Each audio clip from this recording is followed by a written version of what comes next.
Hey guys, what's going on everybody? We are here with episode 194 of Shackled City. Good God, it's as inundating to say as it is to feel, but we're actually here. How's everybody doing?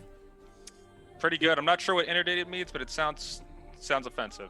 I don't know, but I'm intimidated, and they sound similar, so I'm going with that one. Perfect. Let me go ahead and correct something. You guys have no luck rerolls for the night. Nobody likes you that much, so nothing is your way. Nothing comes your way. As always, guys, I think let me take a look. Nope, nothing. So far, nobody's come through with any of their wild magic, but they did use some yesterday. Probably in the most hysterical of wild magic sources that has ever. I don't know if anybody watched it. Ulhime, as Ronald was there as a stand-in. I was there as Trip, not as Ulhime. Okay. Correct. I know we forgot this game, but that was yesterday. It was. Okay? It was one of, like, you got to admit, it was one of the funniest fucking things that's ever happened. Dude, that show was pretty cool. That was clean, is what that was. So in traditional wild magic fashion, a player tried to cast prestidigitation upon another player because they said that they were a little smelly, and they wanted to make them smell a bit better. And they're like, I can fix this. She wanted to clean them. Oz wanted to clean. Yeah, you can temporarily clean something until prestidigitation is gone. So Oz cast prestidigitation on Rye. So it's Maggie. Maggie casts this on Ulhime, and wild magic triggers, and the target of the spell just begins to endlessly froth at the mouth. Like stringy, frothy drool is just flooding from their mouth. So he panics, has no idea what's going on, and has to run to, he runs to the bathroom so he can like hop in the tub because it's literally just spitting everywhere, just like drooling everywhere like a fucking drooly dog. And then someone comes in to try to heal it. They try to stop the spell with a dispel, and when they want to see what kind of spell it is with detect magic, the second and only the second wild magic triggers for the session, he literally hops in the tub naked. Her wild magic teleports her to target, so she's standing in the tub over his naked body while he's frothing. Frothing, naked, afraid, yes. Slightly aroused. Yes. Oh my God. Yeah, I got a headache. The ultimate trifecta. It might not be as good as the wild magic that happened inside of Griffin's bar with the trigger word and the response. And the armor. That was pretty good. The sand and the butterflies filling up the entire tavern. Yeah, my armor just fell off, turned to butterflies. I was naked as a paladin, ran out of there because indecency is a sin. To whom, though? Why is, like, Whom any they kind of concern. sexual interaction, period, in tabletop games so funny? Like, it's just hysterical. I don't know why. Because everyone Just has think like of all the ones we've had so a far. fanfic about it, and then it's like, at some point, like, everyone has to acknowledge that this is on some level both of your fantasies coming together, and you're like, how are we gonna make this work? And everyone's like, I don't fucking know, just go with it. Look, in our game, we've had the baboon situation and the scarlet harlot, and those are the first two that come to mind. The spooky dick. The Oh, harlot. that's right. Admittedly, having Spooky sex dick. with Bub was one of my biggest fantasies. It's one of those things we don't say out loud. Oh, I know you're on medicine, but, like, you meant to say that out loud, right? Right? Oh, God. I think so. I think so. No. Okay. so yeah, our sexual interactions have all been bizarre at best. You're not wrong, right? You're not wrong Well, at all. It wasn't for me. I try and avoid having sexual interactions with people in roleplay on stream. You know what? That butterfly didn't know what was coming, but I appreciate you. You know that? I sure did. You a real one. Yeah, no, I'll do it. Just not when you're streaming. I don't want people judging me. That's what it is. It's not Yeah. TOS. Fuck TOS. Because of that, I'm gonna romance. I'm a romance Thelsa. I'm gonna force you to role play. Oh my God. Good luck with that. You have to go to Good Indy's luck OnlyFans with for that. the It'll happen. PRP. You know, I think you'd have to compete with Ulhime. I think he's trying to win ladies love over now that he's got a heartbeat again. The pulse coming back. He wants He's to no know. longer undead. He's got urges again, He wants to know what love is. Not really. No, he's trying to. and he wants. Is this you where to he show steals him. Kiana That's from Jared? like that's like the furthest thing from like his mind right now. He still has the abomination lurking under the city that no one really wants to seem to acknowledge other than Ulhime at this point. Oh, I don't care about it. I got So pomegranates. Very much like the vampire incident where he's like, "Hey guys, don't forget, vampires are growing, Well, the problem is bubbling like underground." And everyone's It'll like, resolve itself. It's cool. everyone's like, yeah, but you know, convocation. I'm like, all right. you're right. His con score still isn't listed, and that's something that I need to make a note of. Christy, if you can make a note of that so I can get some updates on the overlay, that would be super helpful. In fact, we're gonna take a minute because for the first time in about 1 billion years, everybody level up. Yay! So we do level up. You guys do. You do level up.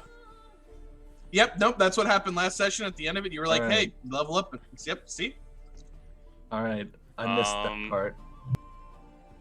Okay. Well, guess. Man, we I gotta- forget how to level up now. I think you just, so I think you just changed some numbers. I think. I'm just gonna add a +1 to every score I can see. Yeah, every number on your sheet just gets a +1. Just lower it all. Just lower everything. The closer Can I- you are to 1, the better. Can I exchange my int? Like drop Oh, it we're down to playing golf 1 and rules, put right? it all into charisma? That's right. It's golf rules. That's why Ulhime's been winning this whole time with a con of Hey, 0. hey, Fee. I killed the greatest magical mind in the world. That was enough XP. You didn't do it intentionally. Oh, Would it see, be- That's there was no level of skill when full on like obliviousness is applied to that. You can't be like, yeah, but I did that. They're like, But I did it. Would it be okay if I do my level up after tonight's session, just so I can allocate skill points and stuff where they need to go? Because I have a rogue class and I don't want to do the. you're not. skills. There's no way that you're gonna have that many. Like, unless you had multiple levels worth of assigning, you may as well just tackle it now. Especially since we're gonna do some pre-game stuff. We kind of want to talk about what happened Some pre-game last vibing. time. I want to talk about what happened last time. What actually occurred? I'm sorry. We can't do that. I mean, we can. We can, but you can't just jump into a recap like that. What was your Oh. first day? Is this your first day DMing on this channel? It is. I'm sorry. I've never done this before. I'm nervous. Everyone, for all of our sakes, before we do any form of recapping, leveling of the sort, Yeah. do me a favor. That's right. That's right, guys. What's the fucking favor? I muted him. God Oh, bless.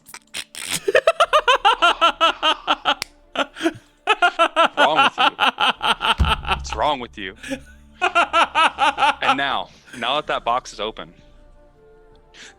get your chains and get your locks and get ready to get shackled in for tonight. Shackle recap. Pew, pew, pew. Pew. Oh, my leg. Welcome back, everybody. You know, that was the first time I've ever muted you. I've been threatening to do it for so long. This is the first time you muted me on Zoom, not the first time you muted me or booted me from a server. You know, it's You know why you get booted from servers. Don't even tempt me, okay? no, I don't know what you mean. What happened? What happened last time we played? We had a couple of things happen. We ended up finding out that we got ported. Oh my god, sorry, man. We got ported out of Sasha's lair. As Ulhime regained consciousness, he saw the shield not the shield, what the shield was going to be, crumble into this gray dust, which symbolized the ending of his immortality. That being said, he still has certain things intact. He still has the arms available, but he does have a heartbeat. He does feel exhaustion now. He's been undead for a while, but it's kind of like he's relearning how to get all these concepts back in order. And it's tough. Running back, he realized he had to go get his friends. And that's when he came to the conclusion that something had happened, because the entire tome had been just gone, just not obliterated, they just disappeared. No sign of the stairwell that led to the cave, none of that. Did some searching, and he cast a divination spell to find his friends, and found out that through a riddle that they had been located outside of the mayor's mansion. Making his way there, he realized that they had been tied up and posted, literally for all to see. Clothes and stuff ripped and torn, with the letter N carved into their skin, giving a hint that most likely Nab the Torn was the one that had put him on display to set as a warning to Ulhime and the rest of the group. He ended up getting him down, but he needed help, which then Gilfrey Silverlight showed up. Well, didn't show up. He had been watching the spectacle unfold.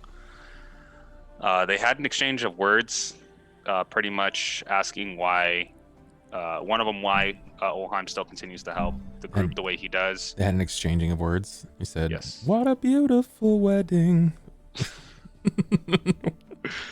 There's no church anymore. We can't do that. That's shit. Good point. Good point. Wow. All right. Fuck me up.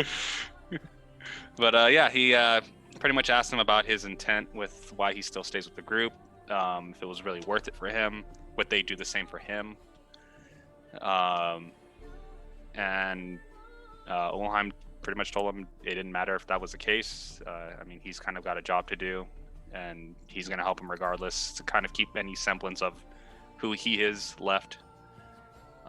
That's what he was willing to do. Gilfrey acknowledged the conversation at the end of that, and with the help of him using his cart and the unknown powers of his marionette ability, was able to drag the bodies of his unconscious friends up the steps of the Church of Wejas into the sleeping quarters, where he spent the next couple of days tending to all of his friends, trying to treat as best as possible the horrible burns Jakob had succumbed to from the Dragon Blast, and trying to make sure Cort's apparatus would not suddenly turn off, even though it was making weird noises consistently. Sure. He ended up going to the apothecary, talked to Jenya about getting help, and that's when Balthar pretty much had been listening in on the conversation.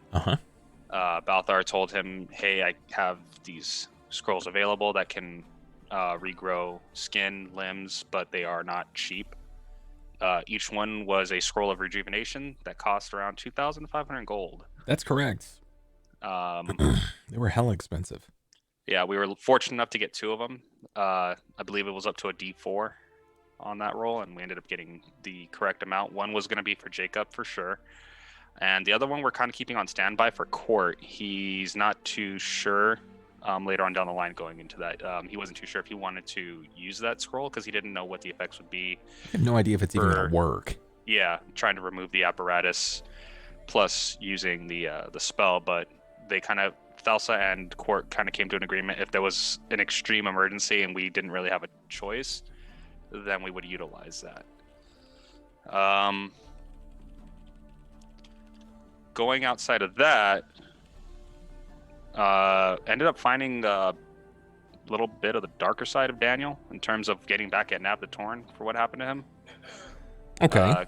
Kind of hinted at using the weaknesses of Nab around him rather than targeting Nab directly would probably be a better course of action.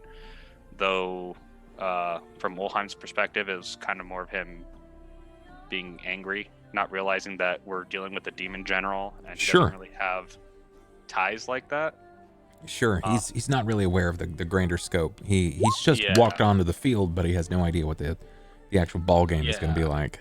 And not that he doesn't have a weakness like that, but even kind of that conversation where he kind of was kind of like looking back at Jakob, like, well, I mean, he's right there. I think something like that was probably more in a scope of time for Nab. Okay. Then rather than, oh, this is my son, I care for him, and I want to make sure he's doing the family proud. I think it was just, oh, within this lifetime, I want this to happen, and I want to see what it causes.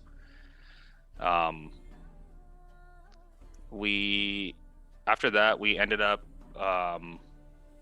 Thelsa ended up going to Mabu's Imports to discuss getting a replacement ruby for the convocation.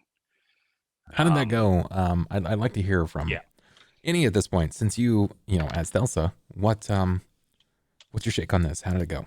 I'm gonna reroll that, by the way. It Go ahead. didn't go the way I thought it was going to. I was hoping to acquire a ruby, but she came up with something more creative and gave me some personal advice. Food for thought, if you will. Yeah. It was, and her advice, or food for thought rather, was that if we just truly trusted me to like be her champion or like follow under her guidance, then I don't think she does it in anticipation of rewards in return. She does it because she believes in me or ulterior motives that I'm not aware of. Right. I truly don't believe it's of greed. So she came up with the idea of burning the ruby of the sands. Ruby the Sands, yes. Which is what? It's a pomegranate from what I understand. If not, it's a variation of a pomegranate, but very similar. It's something akin to that. They have more or less it's a pomegranate, but it's a fruit that you eat the seeds of, and you are supposed to like the shell is encrusted. It's very, very difficult, like a chitinous shell, and you actually have to roast it down so you can crack it, and it produces ruby-like seeds, and that's what they call it, the Ruby of the Sands. And she also mentioned that it was burned in a flame. When burned in a flame, it turns the flames red as well, which I thought was pretty neat. So I am going to use that in the ceremony when people are to drink from the goblet that contains the ruby. It'll be more like pomegranate juice. Yeah, for sure. But it's probably nothing they're expecting. I mean, the Ruby Convocation has. It's honestly it's gonna be a very surreptitious event. The way that it's supposed to function is not how you're going to be running it, but you're also handling the church from a very different angle. I'm actually kind of excited to hear your ability to wordsmith around this. It's going to require some quick wit, I think. Yeah, well, if there's anything I am, it's probably not witty. Well, I mean, you've got nothing but time, I think. So I have pomegranates. You do have pomegranate, or at least it's on its way. How much do these pomegranate cost? She didn't even charge me for the first two. She didn't tell me how much. And she said it wouldn't be much. Like, she was ordering a large shipment, and like at most they were a couple of silver. Yeah. A piece. Yeah. And that's probably just because she's shipping it from the Osirian desert. Yeah. Which is going to be interesting when I tell that to Ulhime. Maybe. I don't know if he's heard of it before. Ulhime doesn't really talk much about his time in the Osirian desert. Yeah, I'm not going to question it, because I feel like if I'm pushing him to tell me of his past, he's going to push me to tell him of my past. And I don't need that. Well, I mean, what you were and what you are two very different things. And that's true. Ulhime does have history, but it's a history that he's abandoned. He is the last of his line. And that's something that he has briefly touched upon, but you don't really know why. You don't really know how or what drove him to these lands. So it could be interesting for you to investigate for sure. But sans that, what happened next? What occurred next?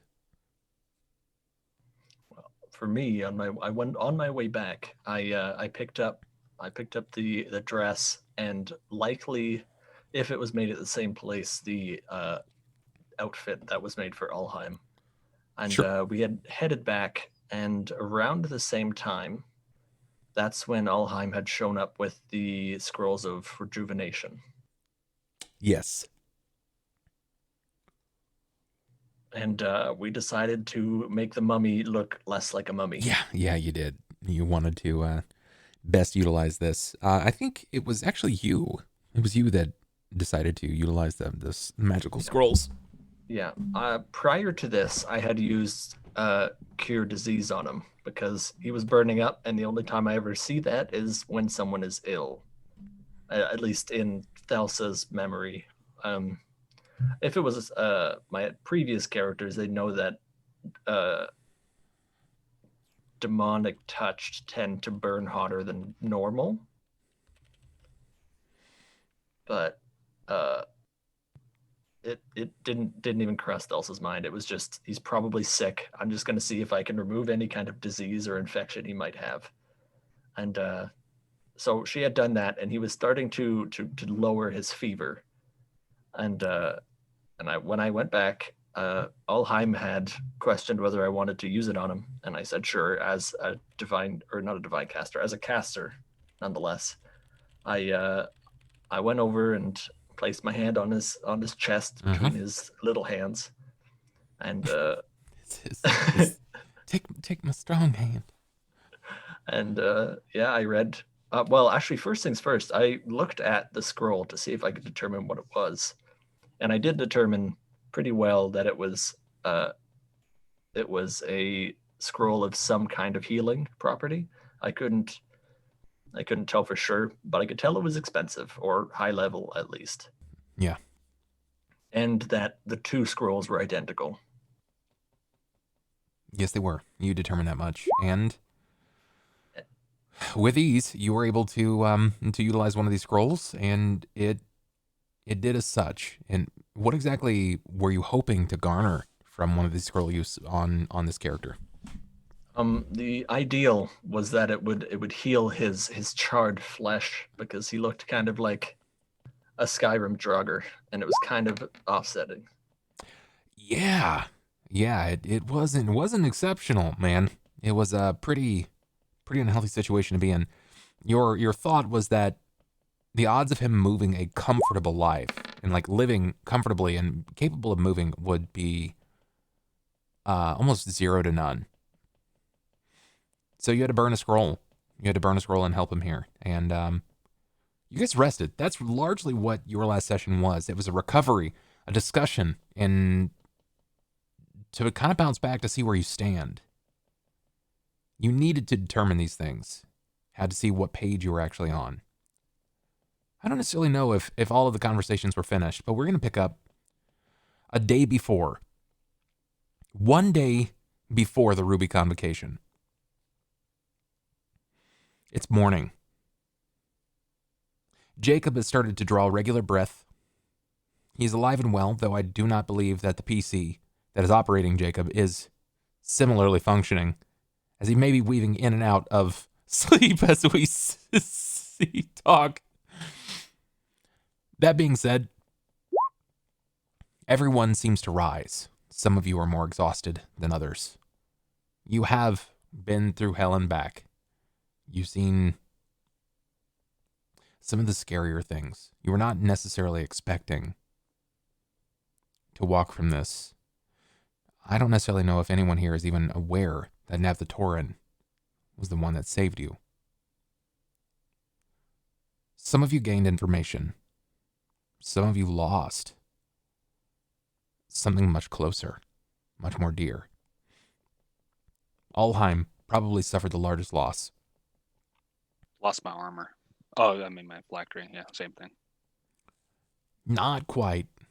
Losing your Lost my- phylactery is not the same as like losing a glove, dog. I'm like I my mean, cigars, it's like losing bro. your Jordans after you bought them. You know, same heartbreak. My imported cigars. I'm never gonna get those back. Oh. I love and hate you guys at the same time. So we continue Hey, here I can't hate. in this morning.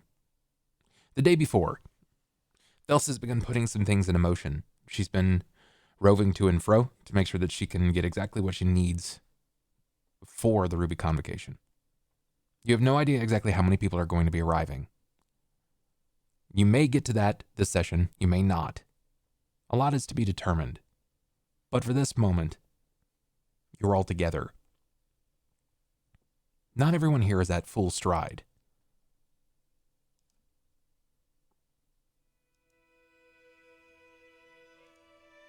The first to rise is Ulhime. Not largely because of his previous nature, his inability to sleep under duress, but because his body is adapting, and he doesn't really remember what sleep and a functional sleep schedule, a circadian rhythm, is actually like. You rise to meet the sun.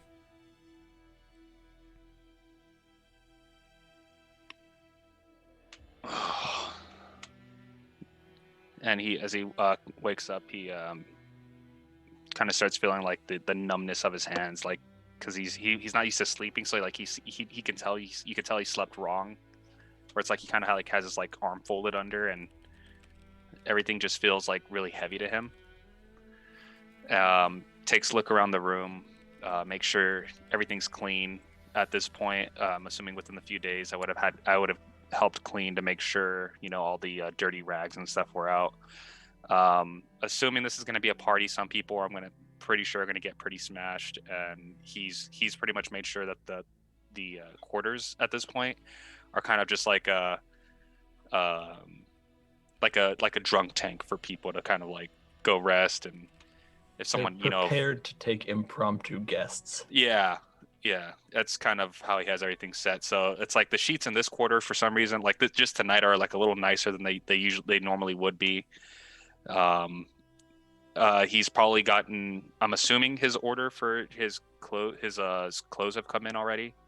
So he's probably trying to make sure that that's looking as opulent as he needs it to be.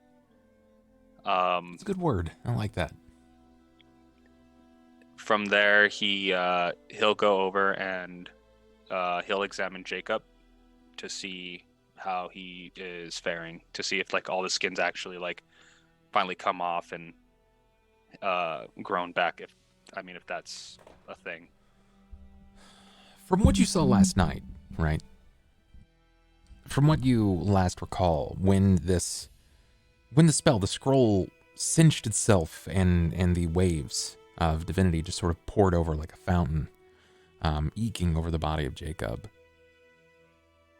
His skin almost started to peel back, revealing this healthy, fresh skin. Almost pink. He was already a little red in nature, but this kind of gave way to tear away at the tawdry, crisped flesh. It now has this almost natural, spongy nature to it. It feels soft. It's like baby skin. You can tell he's going to make a full recovery. He'll never be grateful for it. Probably gonna die before he can be grateful for it. Mostly because he was unconscious and he didn't get to experience the worst of it. But the four of you know. Even in your terrible, terrible state, Cort, you knew what he looked like as they peeled back the bandages. I can realize when I'm not the worst in the room. What a bizarre situation to be in. Especially for you, but yeah. Yeah, the guy with the living refrigerator for his stomach. Yeah. Just constantly humming. He's like, yeah, at least I'm not that fucking guy right now. Well. Jakob. You awaken to seeing the others peering over your body. Almost kind of like thumbing some of the dead skin away, peeling it off like it's wet paper. Your skin is a little moist. Like a dew point has been brought over your body. Much like a snake, you are relieving yesterday's mistakes. You're forgetting and leaving behind you past errors.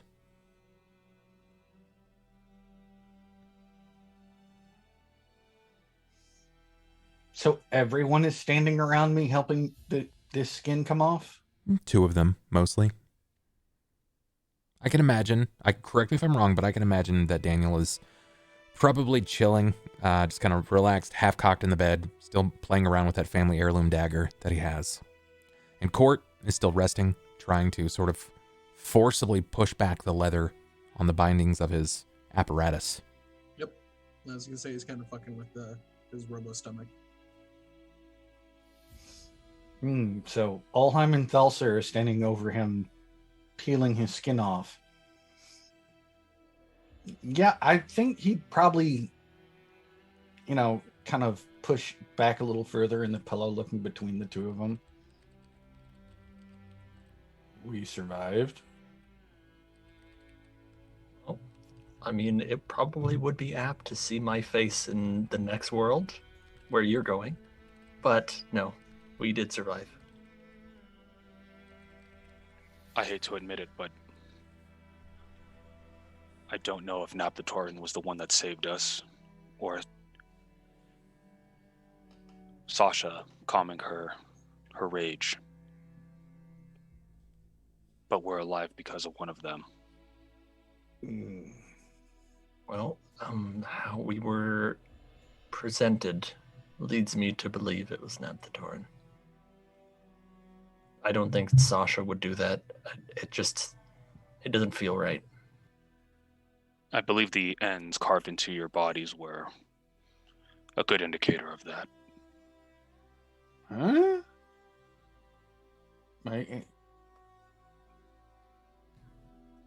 What? You peer down, and it's a little difficult to see, but there's very, very light scarring in your chest. And in the others, there's a bit more fresh.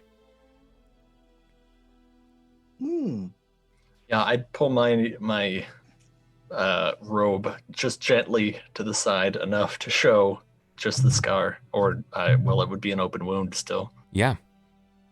You would be scabbed up.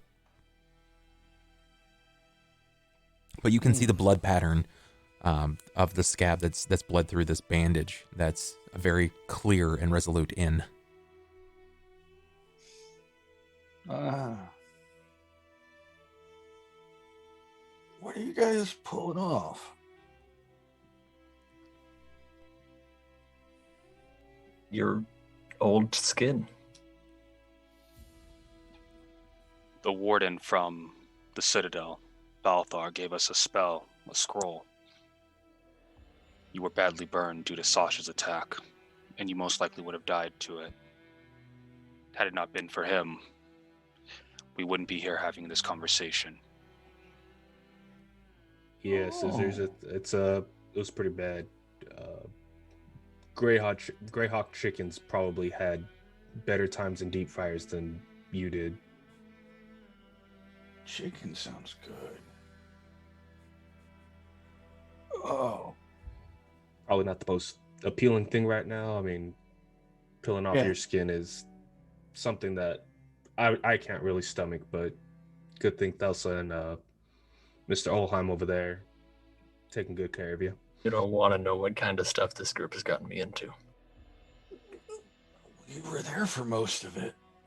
And he'll kind of lift his little baby arms and then lift his big crab claws, just looking him over. And just kind of... So, now that you're awake, how do you feel? Confused, mostly. So, as good as normal? I heard that, bitch. I mean, I was speaking to you. That was the intent. Thirsty.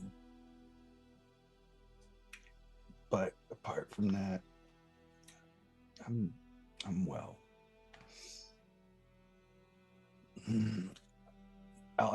We'll have to thank the warden later.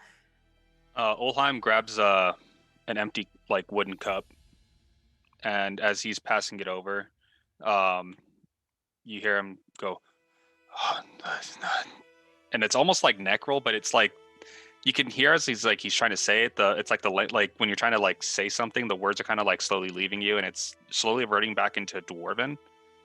Where the way he was casting before is even changing back, and he kind of just stops himself and he goes, and then he continues his chant again, but this time it's full Dwarven, and he casts Create Water inside the cup, and he hands it to you. Thus, I think you are probably the most aware of this from just merely watching. There is confusion sort of paints over his face. Ulhime seems to be confused, and what he was speaking is a language that he had muttered incredibly seldomly. But now it's less of a muttering, more it's fading. Give me a knowledge planes and a knowledge history. You know what? Scrap the history, a knowledge arcana. Knowledge planes and a knowledge arcana. Can I hear this too Well, from where I'm sitting? Potentially, yeah. Knowledge planes is going to have to be an untrained, but I have knowledge arcana. I'll roll planes first. Sure. It's fine.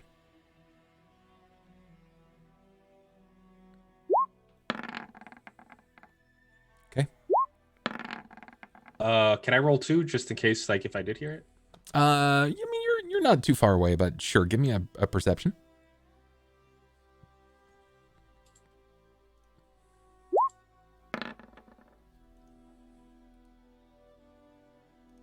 Okay, that's incredibly clear. Yeah, there's a very, very high chance that you did hear this, yes.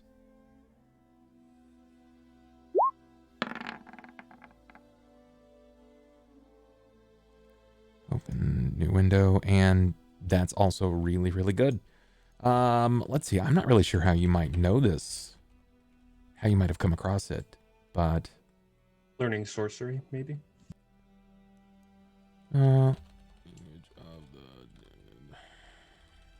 Let's see if this is what I believe it is. You don't learn sorcery, Steven. In your blood. It's in your blood. It's in your bones. It's in your blood, or you make, or you get yourself a sugar daddy. Or some kind of demonic entrance in your family. That's all a sorcerer is. So, Steven, I'm not entirely sure how you may have come across this information. Maybe it's from speaking to someone that has been involved a bit more with them, but there's a higher chance that I know specifically for Thelsa's experience. She's become rather worldly in such a very short time. She's had access to the library of Ouijas here. She's had access to a variety of texts, period, and now demons entering and exiting her body. So there's a lot of information that she could garner in a very, very small amount of time. While you don't know what this language is specifically, or what it might mean, you know that something happens to those that die, yet fail to leave the living world. When they continue to move after death, they inherently learn a new language. That language is called gutter speak, or at least it's been coined that. But now that you hear this, it's fading, and this gutter speak seems to start shifting into Dwarven. And the confusion just basically washes over Ulhime's face. He's not really sure what to make of it. When I hear that, like, I'm toying with my dagger, I'm just gonna stop like midway through as he's talking, and then just kind of look over at Ulhime. You okay over there, friend? It sounded like you might have choked.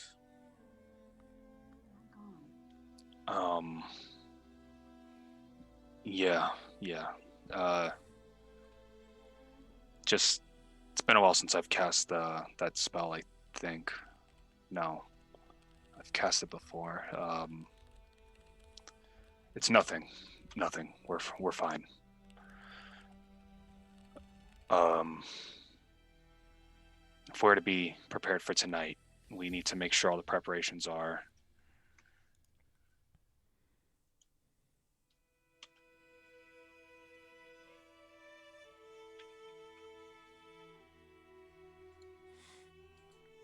Oh, it's I think it's when I power it down.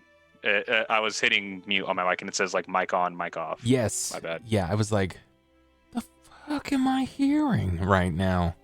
Oh, was it like was it fully audible to you guys? Or is it just like it sounded like there was an Alexa like in the next room. Yeah. Oh no, yeah, it's the Corsair mic. When you hit the mute button, it says it out loud. That's strange. I'm pretty sure you can turn that off because mine's never done that.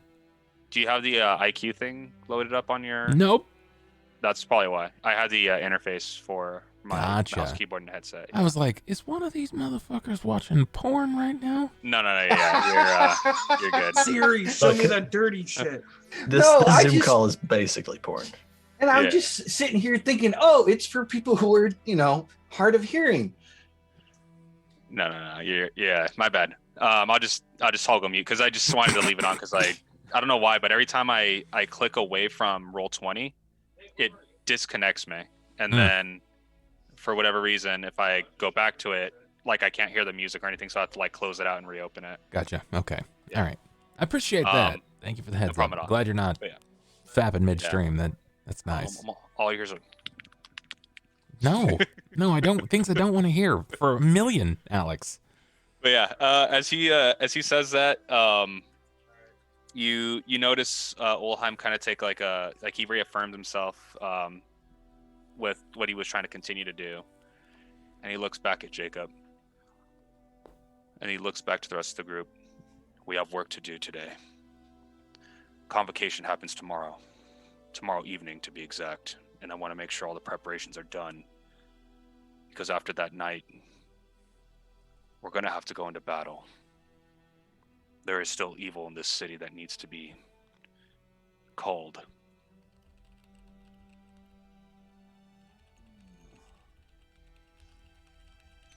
How long have I been down? Long enough, Dawnbringer. Write yourself up. I'm heading over to Jenya's. And as he turns around, he just makes his way out. Or was just gonna kind of stop tinkering with his armor. He's just gonna Yeah. kind of Thelsa just looks over at Cort, looks back to Ulhime over at Cort. Did I hear that correctly? You said, 1, we're going into battle, and 2, we got to cull the city. I just got here. I haven't seen much of anything other than Miss Sasha and whatever the hell. Came a little bit late. We had vampires before. Yeah, don't worry about the past. The past is the past. We don't have to kill anything from then. Right now, the upcoming threat is some entity of sort is beneath the city. It's residing in one of the cave systems, and we've been putting it off because it's been lower on the priority list in comparison to the things that have been coming. I'm just gonna stand up, like, even though I have that sharp pain in my chest from where the end's carved, just kind of, okay. When I'm gonna come clean. When I came here, I had maybe just intended to just get some gold off people. I tricked your friend, the nice guy over there, Cort. I tricked him pretty damn easily. I took his money. I could have walked away, and that should have been it. I shouldn't even, not any of this. I'm not even supposed to be here today. I don't even know what to say. What the hell have you guys been up to before I even, no. Do you want to know? Long story. Court's just gonna turn. Want to know? I'm just gonna kind of. I can give you 3,000 gold if you help us. Nope. Not exactly how I do things. I'm gonna kind of just like start pacing back and forth. Like I need to prepare. I can't. I'm gonna take a few steps towards him and say, well, if you want to quit, the door's that way. No. And be the quitter that I suppose you're destined to be. No. Quitting's not the issue. The preparation is the issue. Oh, come on now. It's just an eldritch horror under the lake. You'll be fine. But, yeah, you get to work.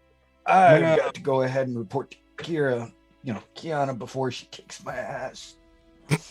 I am going to kind of put a coat on, just like my regular leather coat. Is it still is it intact or is it ruined? Like, what's the state of this thing? How hard were you hit by the dragon fire? It's a toasty coat. Oh, okay. Well, I mean, if it's charred, then that's fine. I'm just gonna kind of put it on. I'm gonna make a withdrawal. You guys wait here. I'll be right back. I'm gonna cast teleport and just go to the bathhouse. I'm just gonna look around. Shit, I still need to get him to teach me how to do that again. Don't you walk into trees? Yeah, but I used to be able to do that, and somehow that has Now managed. you only need Do trees. you see a tree in here? Yeah, but if Do you not think it would probably be helpful if she didn't have to look around for a tree? Yeah, but if that seems like a downgrade if she could do it before. It would be. Why would you switch to your normal teleporting for tree teleporting then? I'm gonna leave you to go ahead and deal with him. I'm gonna go ahead and see if I still got a job. I'd like to, before this parts, I want to bring to the surface two things that were just completely ignored. The Dawnbreaker client. Yeah, the Dawnbreaker comment, like he was just at SummerSlam 92 calling you out to the ring, and you casually just played it off like that never happened. And then the second thing was your employer, a person who literally stalked you for 35 sessions, and the only person in game who willingly had sex with you. You misnamed them. Hey! You that butterfly misnamed That them. butterfly was unforgettable for him. We know the other butterfly wasn't a polymorphed person. Yeah, you don't fucking know in this city, man. Maybe that's just how someone gets their kicks. What do you do when you find out that other butterfly was Nabthatorin? Please say I didn't knock. Please say I didn't knock up my dad.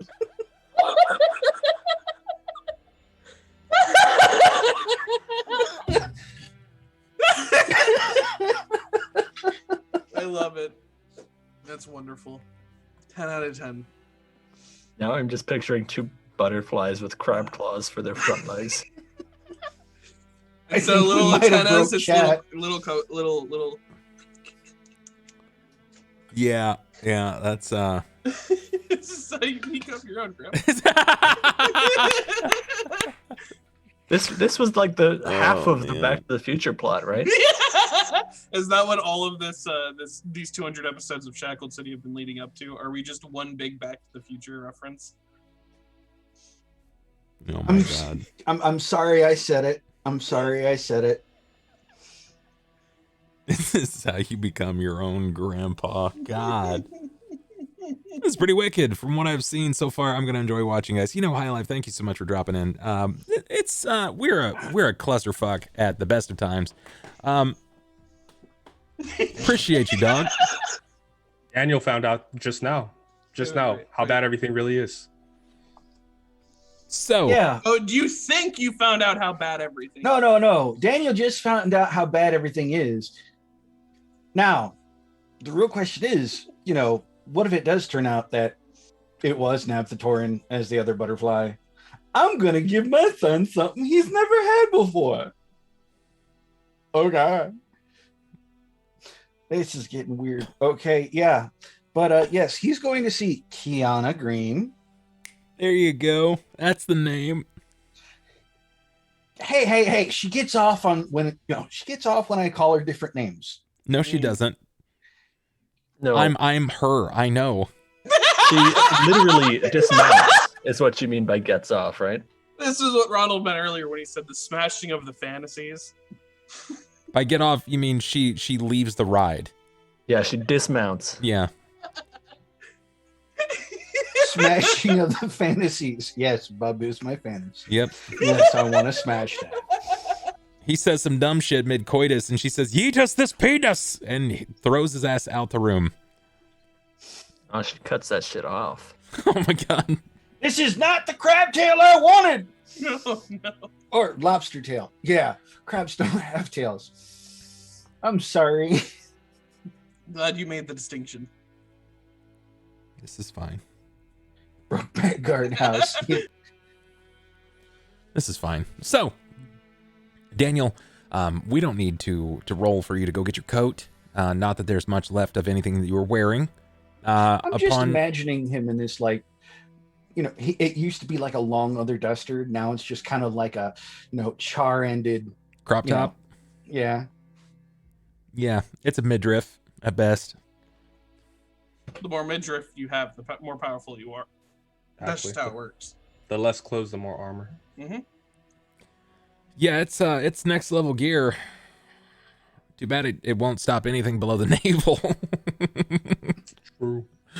See, that's why my character's so weak, because I can't expose my navel. I don't have a navel anymore. I know, that's why I can't expose it. Oh man. Or I lost my technically, you power. have a really big navel. There's just a refrigerator in it. I don't know. This is stop it. Stop it. What's wrong with y'all, man? Well, Be where like do you that. think that they put the oil? It's like a goatsy on the They front. call a technician and stop talking about it. I'm just gonna pick up the spell grease. I'm just gonna whip it on him every time I think it needs to be. Don't say whip it and grease in the same sentence. I'm gonna go pee. Be right back. Thanks. Okay. All right, cool. Okay, so for Straight those up of you like that a are just 40s tuning in for the cruiser. first time, this is actually what it's like to have 5 or 6 friends around a table playing D&D together. If you didn't know, they say dumb shit, lots of dick and fart jokes, and occasionally one person says, "I'm gonna go pee, I'll be right back," and then they come back with food, which is not anywhere near the bathroom. True. Hey. Wait, you don't make your food in the bathroom? No. He could be Russian. Oh shit, I need to go move my microwave. I'll be right back. Wow. And this is why we're a little over halfway through the campaign after 5 years. Yeah. And this is also why we don't talk about why I You're keep a toaster really- in the bathroom. Look, Really expediting that in and out. You're like, I gotta go drop a deuce, but a burrito sounds stellar right now. look, Annie, we're this far. Imagine if we didn't have moments like Ronald slamming us through like 3 chapters ahead of what Bub thought we were supposed to be doing. Yeah, no, if we followed Bub's exact course line, we wouldn't be anywhere near as far as we were. Like the If you would whole follow the Smash course, Hammer thing. if you follow the course, this game would be fucking over. It would be fucking over. I don't believe you. To be fair, Remember last time we followed the course? We took an entire session to get through 10 feet of hallway. You're not even in the goddamn book anymore. You're writing your own canon. You fucking goons. You're not in the fucking book anymore. You actually did come back with the burrito, Bubs. No, did you actually? You bet you did not come back with food. Yeah, I went to the restroom. I washed my hands. I walked toward the kitchen Oh and my beeline fucking back god! this Did way. you come back with a burrito? Okay, all right. Whew, that's not a burrito though, right? Yeah, it's No. half a burrito. Yeah, I Holy had half of this shit! morning. What is happening? where's our fucking burrito? And what's happening, Bub, is that he was talking about a burrito earlier.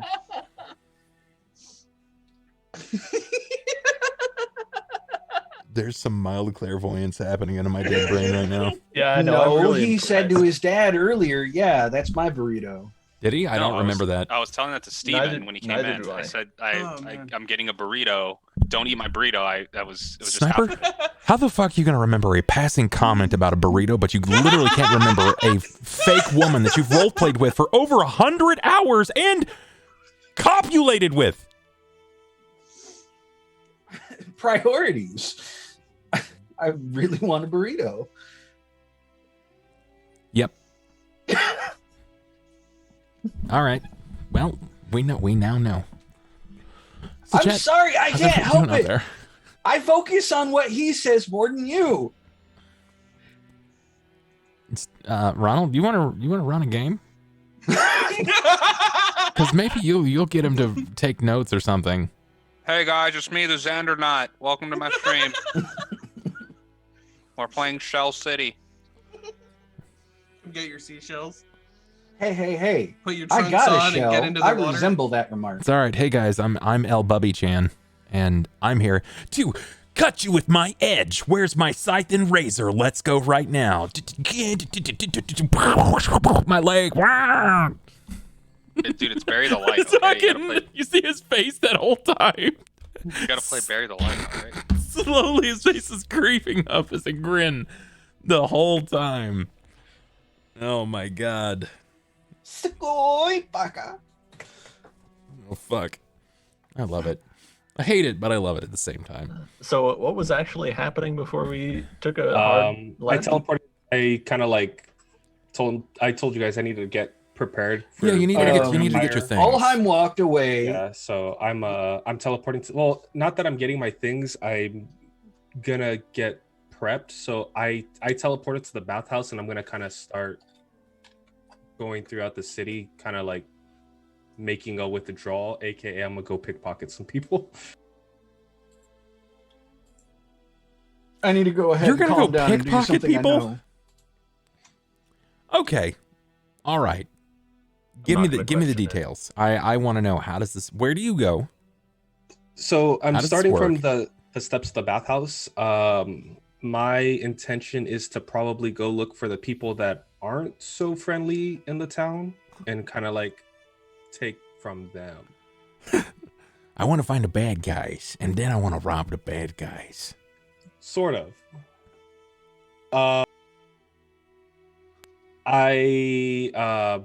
I'm gonna kind of just start walking the main path. And are there any like little alleyways where like, you know, shady people are kind of like hanging out? Yeah, that's pretty much every street in Cauldron. Right now, the accuracy of that statement is incredibly high, because the weak people were culled, courtesy of the party's vampires. the party's inability to react quick enough. Yes, you will find someone that is shady. You will find someone that is doing something wrong somewhere. You're not going to find anyone that sticks out as particularly less threatening than another. It's daytime. Like, it's morning, right? It's morning time in the city.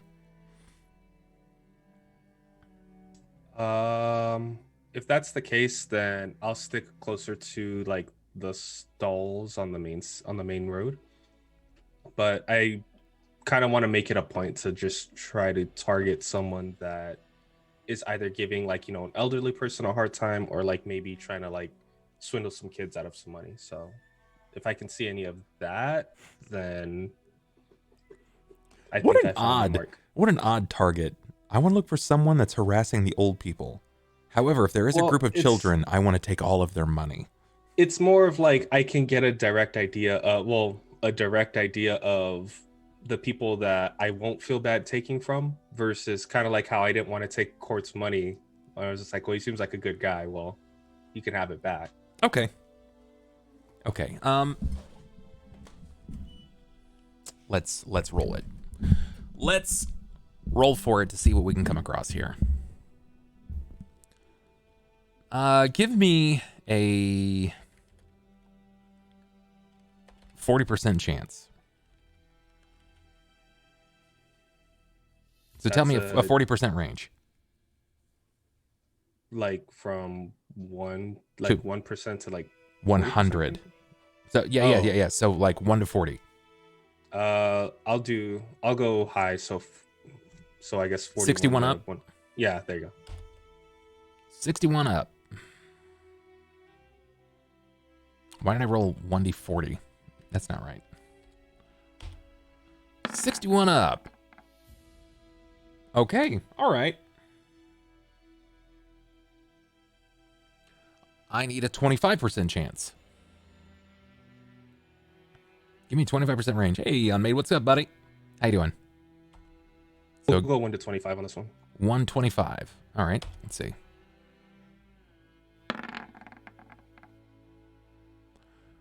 Okay, so that changes here.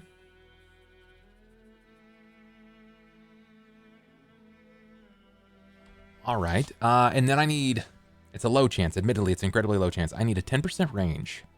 You do not want this.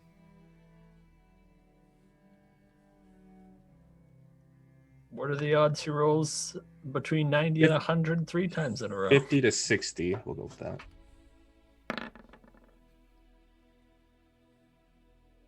That's incredibly bizarre to roll 96, 98, 96. Damn.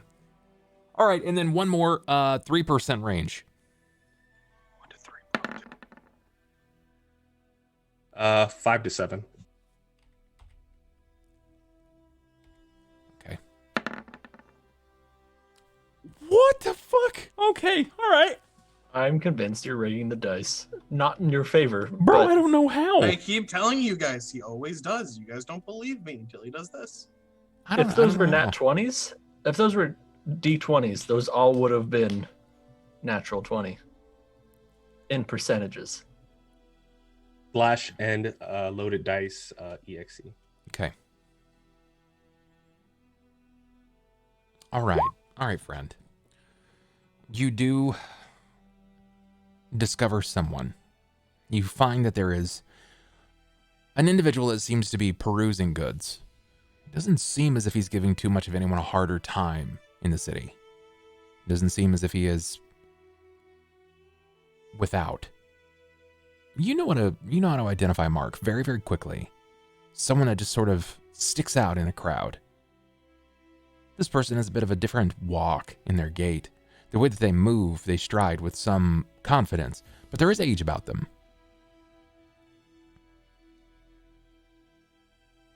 He carries on his side a bag of scrolls, but he has a cane in one hand. He walks with outward in stride. His hair is very, very eloquently parted at one side and over. Beard manifested in a way that it almost looks like it's been carved onto his face. His coat is tousled, but is the one thing that seems to be almost out of place, and it hangs long on the back like a duster. You do not recognize the origin of his shoes. They look bizarre, unfamiliar.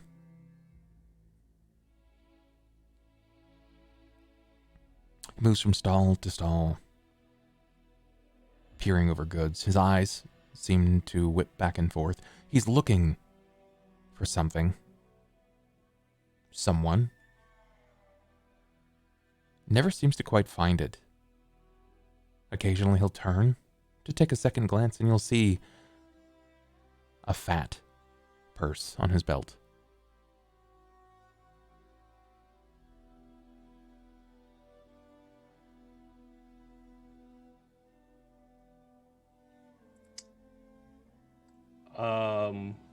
Are there a lot of people, or like, is there a cover of people between me and this person, or is it like, if he were to turn around, he just sees me standing in the middle of the street? I mean, there is enough people. You have to remember the population has dropped a sizable amount. Gotcha. So you should, with ease, be able to sort of blend in, especially with your ability to stealth. Okay. But you know that it doesn't really take a lot. One lucky glance, or someone that pays a bit more attention to their purse, and suddenly, an unlucky series of events. I'm gonna try to get a little bit closer to him. Would I need to roll stealth for that, or? Yeah. You can try to move in a little bit closer. Hope to blend in a bit more with the crowd, or try to disguise and hide yourself in a way that you cannot be so immediately seen or stick out. So yeah, sure, give me a stealth. I'm gonna try to lean closer to the side with the scrolls on it. Okay, sure. Give me a stealth. You can try. It's really good. Really good.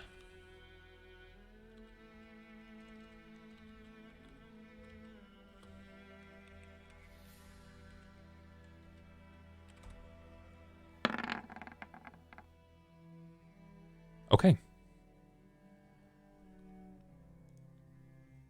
You've moved into position. Doesn't seem as if he knows exactly where anyone who might be creeping to try to find his person might be, but you're not entirely sure. Despite his age, he seems rather alert. But you're confident. As he's moving, Thanks so much for that, Fish. I appreciate that. Kind of glance at the next stall, and when he does, I want to try to lift one of the scrolls from him. Interesting. Okay. He does seem to lean into a particular stall. It takes a while. He moves 3 or 4 stalls and carts down before finally meeting at someone who seems to be dealing in jewelry. Some of it is showroom jewelry, you know, where it looks like it's been made from baubles, like broken trinkets and things like that. Silverware that has been moved around. But he shows some interest in things. His focus is elsewhere. Give me a sleight of hand.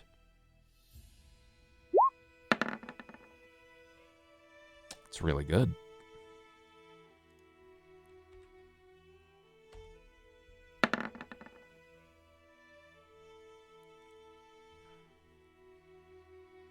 You reach in. Just enough that you can grab the lightest scroll.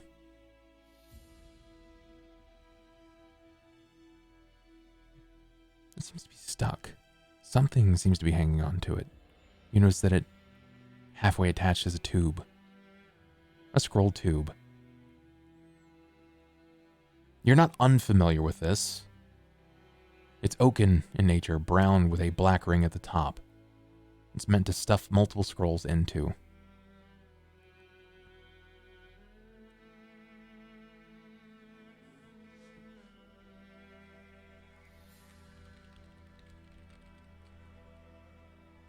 I will attempt to pull on one of the I guess the scroll that's like that looks the most loose. Does that make sense? Or is it like it when I pulled it, it was like the whole thing lifted with it? You could tell that it's sort of attached. Okay, so tell me exactly. You said you just want to lift like the lightest scroll here. The one that looks like that would actually just be pulled out. One that can actually just like be the one that's most easily removed. Okay, so give me perception.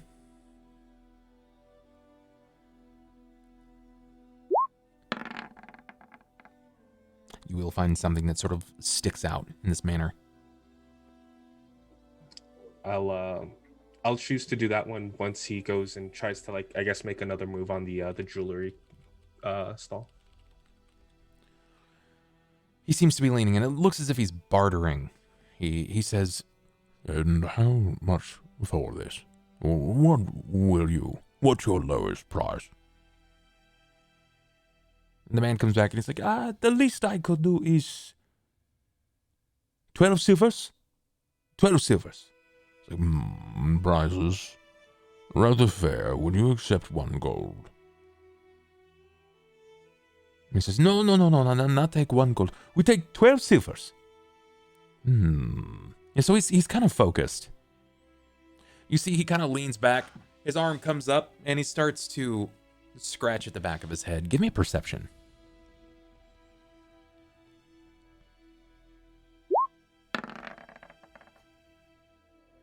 Okay. He doesn't quite notice that you're there yet.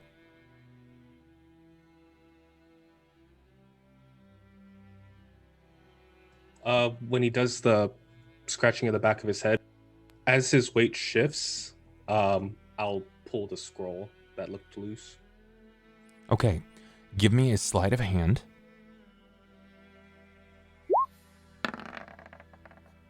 Now give me a reflex.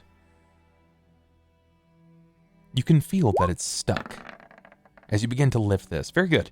You manage to feel that it's stuck, almost as if it's trying to pull the rest of the scrolls with it, but with a very quick pull, and you manage to jerk it with just enough speed and finesse that it relieves itself from the actual tube.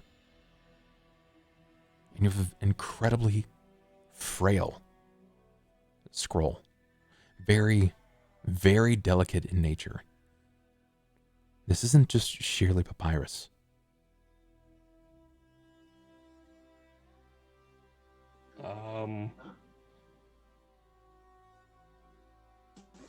As he's still talking to him, I'm gonna walk over to like an area that's, I guess, out of the way of where people are normally walking. So like maybe into just a small corner, and then just kind of like peek at what's inside of the scroll, but gently opening it.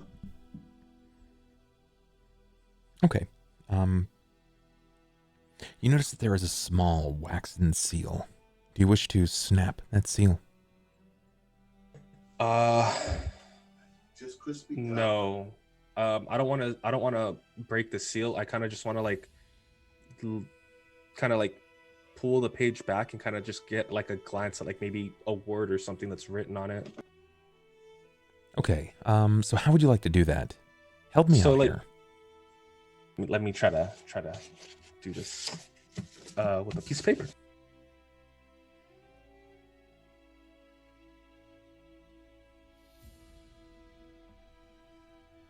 So kind of how like it's rolled like this.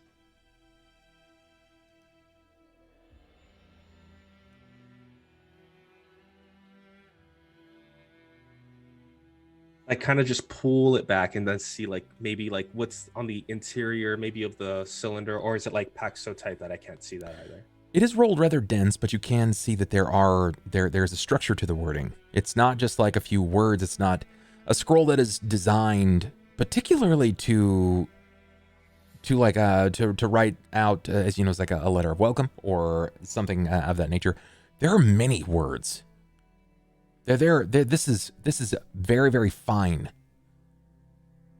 Very, very fine calligraphy. You also notice that the ink is in red.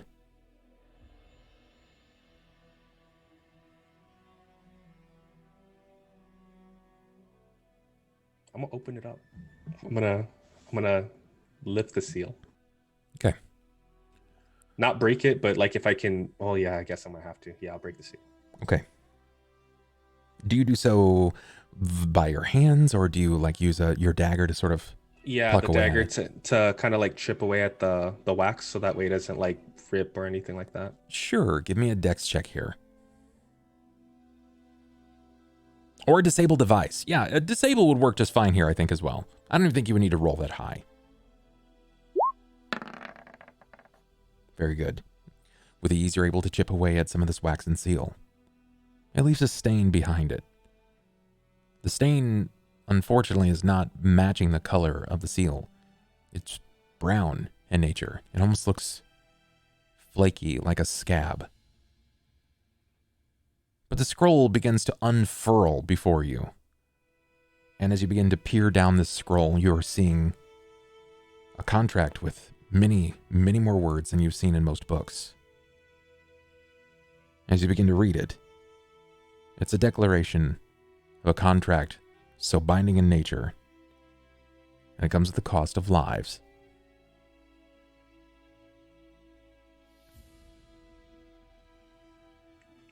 I can tell that this is written in blood. How might you identify that? You can recognize it as red text, but you know that blood dries sort of brown. Yeah. I mean, I've seen it on my own bandages. It would match the stain color, no?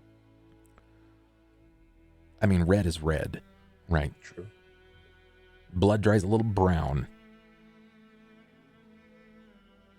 But this is just a consistent red all the way through. like, Yes. with the letters. Oh, okay. Yes. Do the words have coherency that I can see, or is it like as I'm reading them, they're just kind of like jumbled and they don't make sense to me? It makes sense. It does make sense. It is a series of agreements, essentially breaking any potential loophole from binding. It's just a method at this point of guaranteeing that the infrastructure of the agreement is never lost. You are not sure why it was written in this manner, but there's sections upon sections upon subsections. These subsections have addendums. They're dated hundreds of years prior. Each of them notarized and dated by names that you cannot even read. Some of them symbols and hieroglyphics. I'm gonna kind of just scratch my head with my dagger as I'm looking at it. I think I might have found someone rather interesting to help me. Yeah, I think you might have. I'm gonna kind of just turn around. You turn, and the figure stands just behind you, leaning side to the wall. Did you happen to mistake me for, I don't know, some kind of baby? Baby, no, but to be fair, you definitely stood out. Can't explain why, just seemed to be drawn to you, more or less. Perhaps it was my striking eyebrows. I've been told before that they're so well defined that they stand at attention. I think you have something that's mine. I'm gonna gently roll it back up and then like kind of, I guess, put the seal back on like the stain of where it was broken, and then just yeah, some reading material, pretty interesting, and hand it to him. You know the cost of learning of this where I'm from, unless you happen to be something more, is oftentimes seen at the cost of your own life. Perhaps that's a bit much to ask. My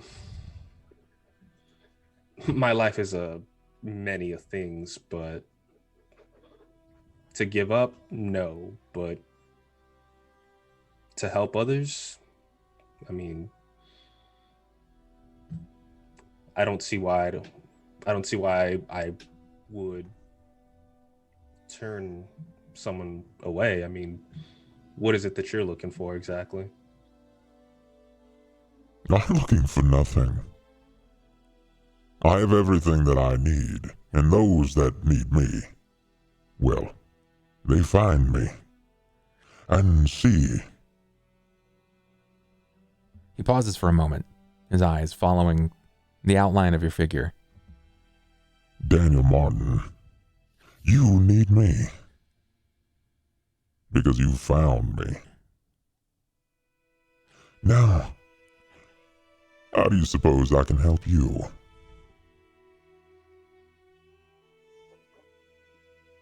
I'm glad you asked, actually. There's someone that I'm looking for. Aren't we all? Step in line, everybody's looking for someone or something. Before I kind of open up, do you mind just asking, or do you mind if I just ask you a quick question? You certainly can, but everything comes at a cost. What are you exactly? Well, I'm just a humble contract collector, designer, keeper.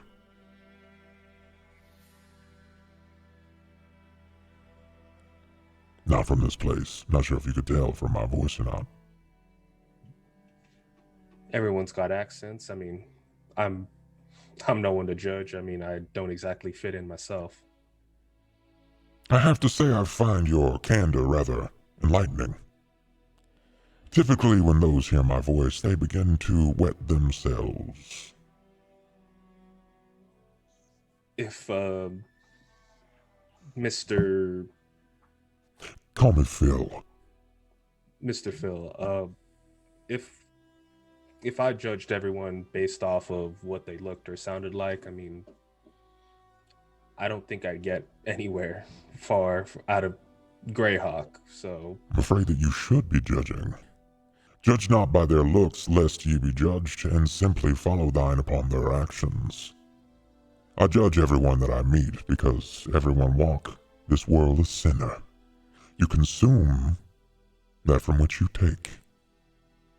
Do you offer more than what you take is something you should be asking yourself, Daniel Martin. I'm more of a person that believes in exchange, favor for favor, if you will. I mean, you know... And here we are, a crossroad and impasse that I can get behind. Mr. Phil, you and I think a little bit alike. I mean, that's good, but I guess to answer your question of who I'm looking for, someone that did me wrong, someone that I'm looking for. I'm gonna do how much of the bandage is actually covering the scar on my chest? I think just enough. I suppose that you were probably wearing something to disguise this. Yeah. I'm gonna kind of just like lift it up. I'm looking for the person that put this on me and a few of my friends. I'm gonna put my shirt down. His name was Nab something. I don't know. My God. Why is everyone wrapped up in cahoots with Nabthatorin? That's the one. I mean, to be fair, I was pretty upset when he, I guess, embarrassed me and, you know, the people that I'm kind of traveling with, so... Embarrassment? Really, is this about embarrassment? You find yourself walking the day after, days after meeting with Nabthatorin at your own crossroad, and here you stand, alive and breathing, and you're embarrassed? Boy, you should be grateful to find yourself still drawing breath. Where Nabthatorin walks, dead follow. Consider yourself lucky. Cut your losses on your pride.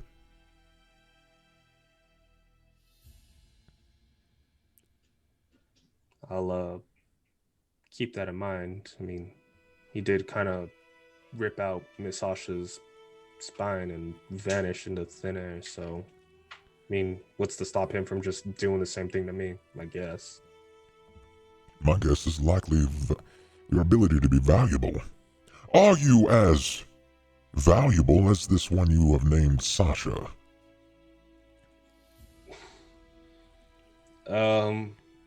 Not sure I can say I'm a bit of a whelp in comparison to her. It's a very humbling experience.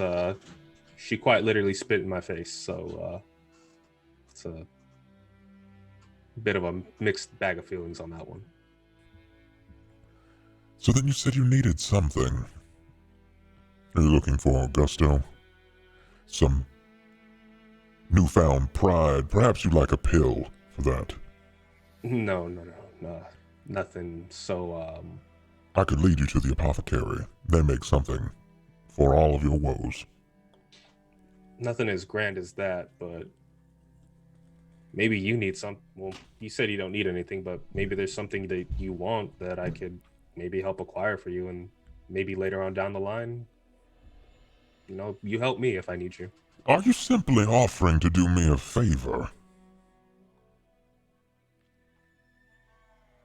Favors are a bit of a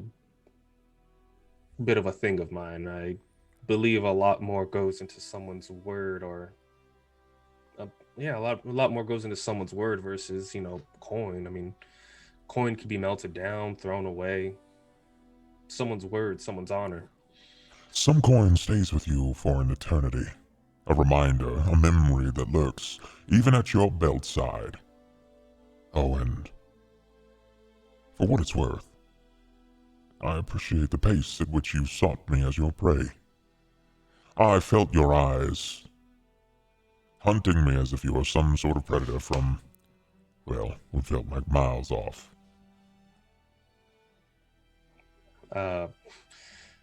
Didn't do that great. I mean, considering you spotted me pretty quickly. He kind of rolls his eyes for a minute and like closes his eyes, and he looks around, and you hear this clap, and as he claps, he glances back to you, and you kind of feel the air almost draw up around you like a just snap of electricity in the air. It's your hair stands on end. The area around you changes. Everything takes on this almost sepia tone texture, and when you glance back behind you, the world is this almost hazy blur. But when you peer back to Phil, what you're seeing instead is this maroon, dark maroon skinned devil with these heavy pitched brows and these long, egregious horns that wrap up and almost like pierce out as if he were to rear down and could pierce you. But what stands out most about him is these contracts that pour over his shoulders and wrap up in his horns and weigh down over his person like it's a suit of armor. You said you wished to see me in the real. You doubted your skill. Does my appearance shake you?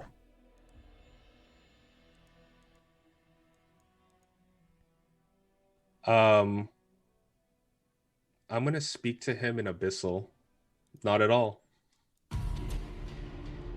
Interesting choice of tongue.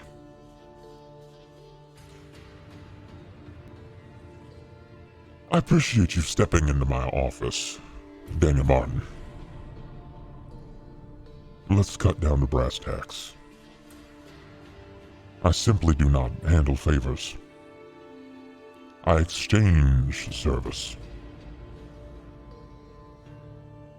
I build and bind contracts that will last millennia longer than your bloodline can even think of. I will honor anything that is asked of me and within my power. How can I assist you? Gonna kind of scratch my head with my dagger.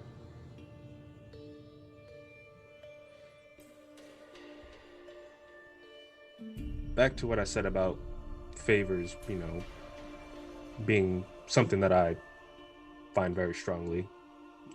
Seems a lot to how you feel about your contracts. I wonder if you could teach me how to do that. You wish to be a contract devil. Let's just call it, for now, let's just say I'm an apprentice of sorts. I mean, it seems like what you do is a pretty binding thing. I mean, my biggest pet peeve, Mr. Phil, is people that break their word. And honestly, Daniel, you spend so much time beating around the bush. I am simply forever. I have no immediate weakness. My contracts are eternal, even if I am wished away from this waking world. But I do appreciate my time, not so flippantly wasted. Now, in order for you to be an apprentice, you would have to accept that I would be your master and patron. And you teeter on a fine line. The ice here is thin. I don't know if you have what it takes. Do you understand what I'm suggesting? I don't know if you are cut from the same cloth.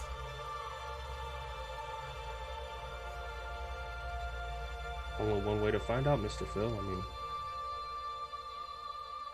you brought me to your office. I mean, you, I guess, saw something in me. What do you have me do?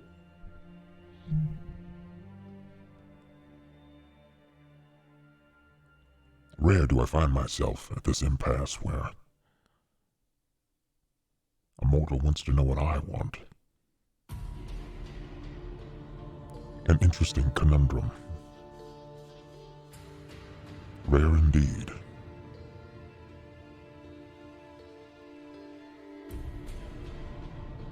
Bizarre it is that I rarely find myself here, in that I cannot answer you anything that would satisfy your curiosity or quench your thirst.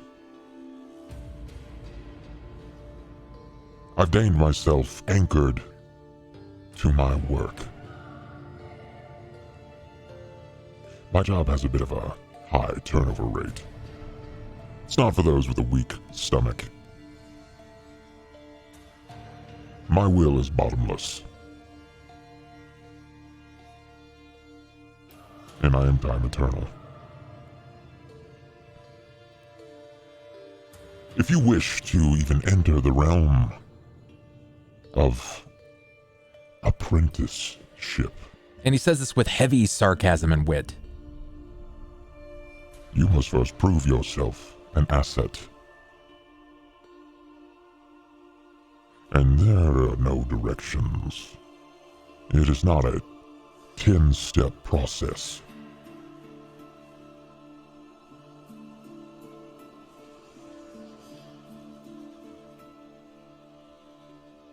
So what will you do? How will you provide a resume of loyalties? How can you show a contract devil that you wish to follow in the footsteps of his own blazed path?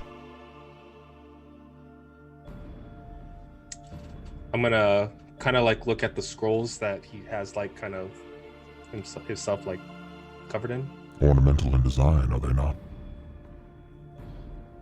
Something really what's that word I'm looking for? Inspiring about them. I mean, if I could go on doing what you do forever, that'd be great by me. I mean, human life is blink of an eye compared to you, but Be careful, Daniel Martin. Inspiration is the fierce step away from remorse.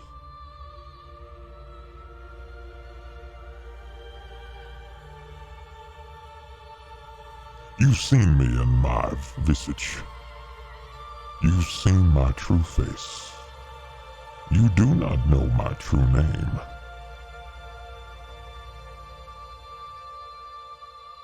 There is a power in a name.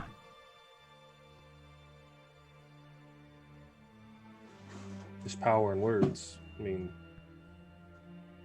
the name is a very powerful thing, whether it be through reputation or through action. I mean, A name is only powerful because it allows you to assert control. It's deigned slavery. From beyond and before your birth. Know the power in a name before you mince the words. That's what's so delicate about my work. You must learn and understand the jargon. And you have to adapt with the times.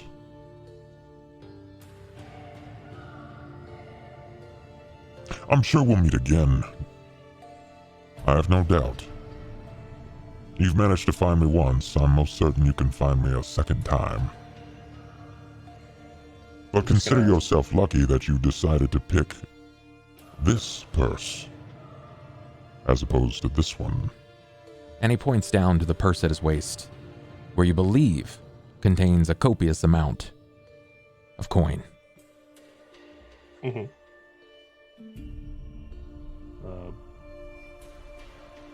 It's a large amount of money you got there, Mr. Phil. Yes. Money.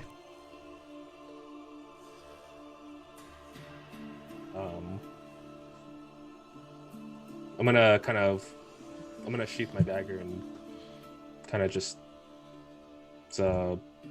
hopefully seeing you again. I'll try to learn as you said, the value, the power of a name. Maybe I'll try to get my name to be something that people will recognize, and maybe I'll see you again.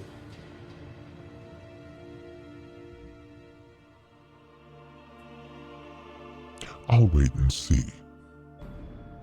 I'll be around, Daniel Martin. I'm always looking for a good deal. Same here, Mr. Phil. I'm gonna reach up to shake his hand.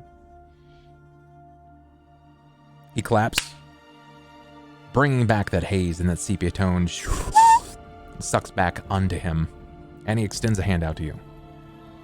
It was a pleasure. This bizarre drawl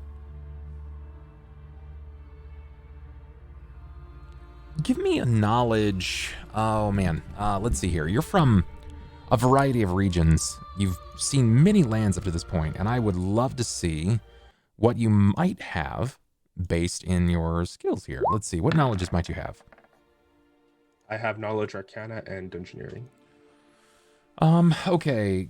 Do you have... Give me knowledge history. Or even nobility, if you feel a bit more confident about nobility. They're the same for me. I mean, Okay. nobility.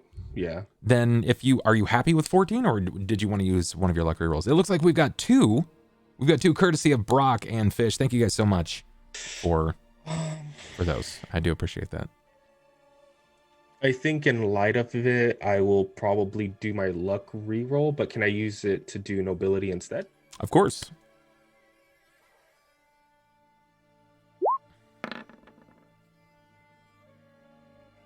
That's rough. Yeah. That's rough. It's you like you're certain that you've heard the draw and the dialect, but you can't quite place it. You just can't quite place it.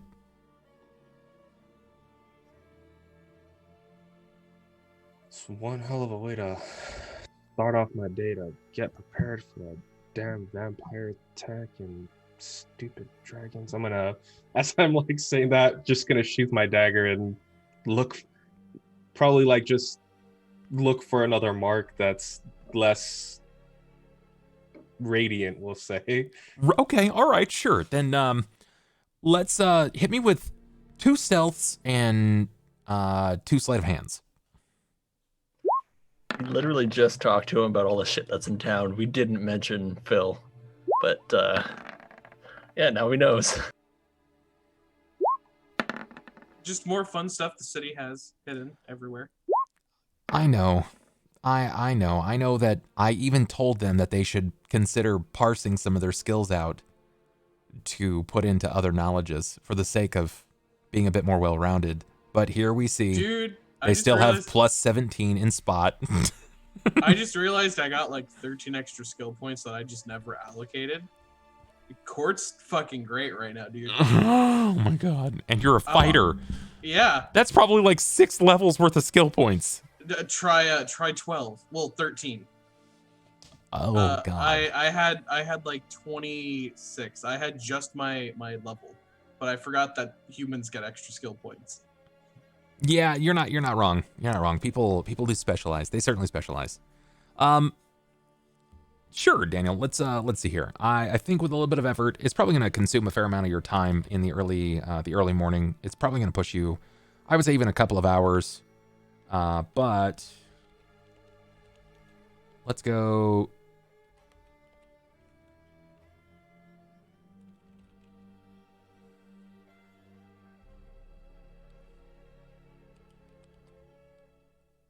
Okay. And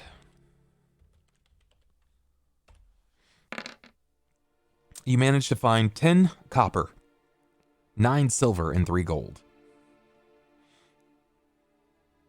That is honestly a disgustingly high amount of money to manage to pilfer off of people in the course of a couple of hours. It's a few months of work. Yes, that's you just robbed from the peasantry. Took the homie's paycheck. He was working 170 hours a week. Yeah. And you were just like, ooh, mine. Yep. Ooh, piece of candy. That's right. With that, I'm probably gonna head back over to the what was the place called? The church that you guys said? Church of Ouijas. Church of Ouijas. Yeah, Church of Yep. Ouijas. I'm gonna head back there, but instead of just walking, I'm just gonna be in the middle of town and teleport back. Okay. All right. Seems good. It's gonna take, like I said, it's gonna be the next couple of hours for you trying to pilfer some money, but you'll succeed. I'm gonna pass this back to the others. A lot of them are together. Ulhime was. This is right as Ulhime was like, "Let's go, Dawnbreaker. Get your ass up. Work to do." So the camera pans as it turns to find Ulhime gathering his things. Exhaustion is something that he's still relatively new to, but last night was the first night in a long time that he's managed to get a fair amount of sleep.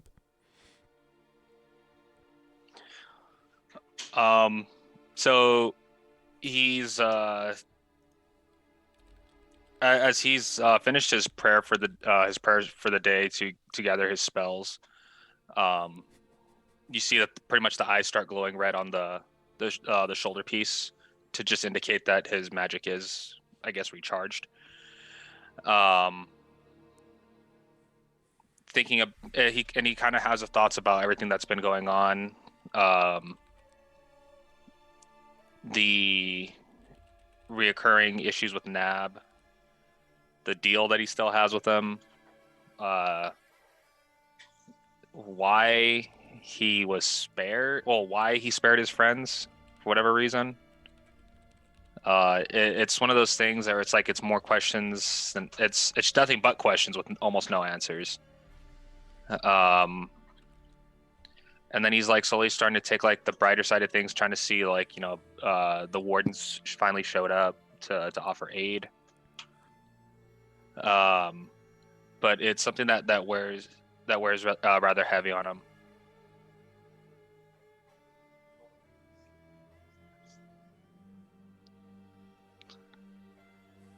Okay.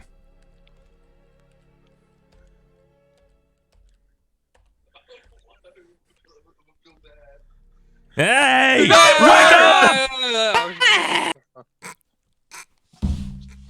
Not even. Sniper! Not even. Sniper! Sniper, wake up. Yeah, we got Wake him. up. There you go. You're alive. Oh my god. Bro, if you gotta go lay down, go lay down.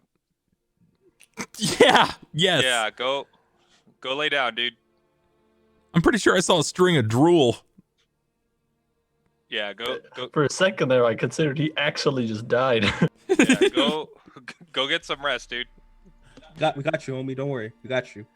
Yeah, go get some rest.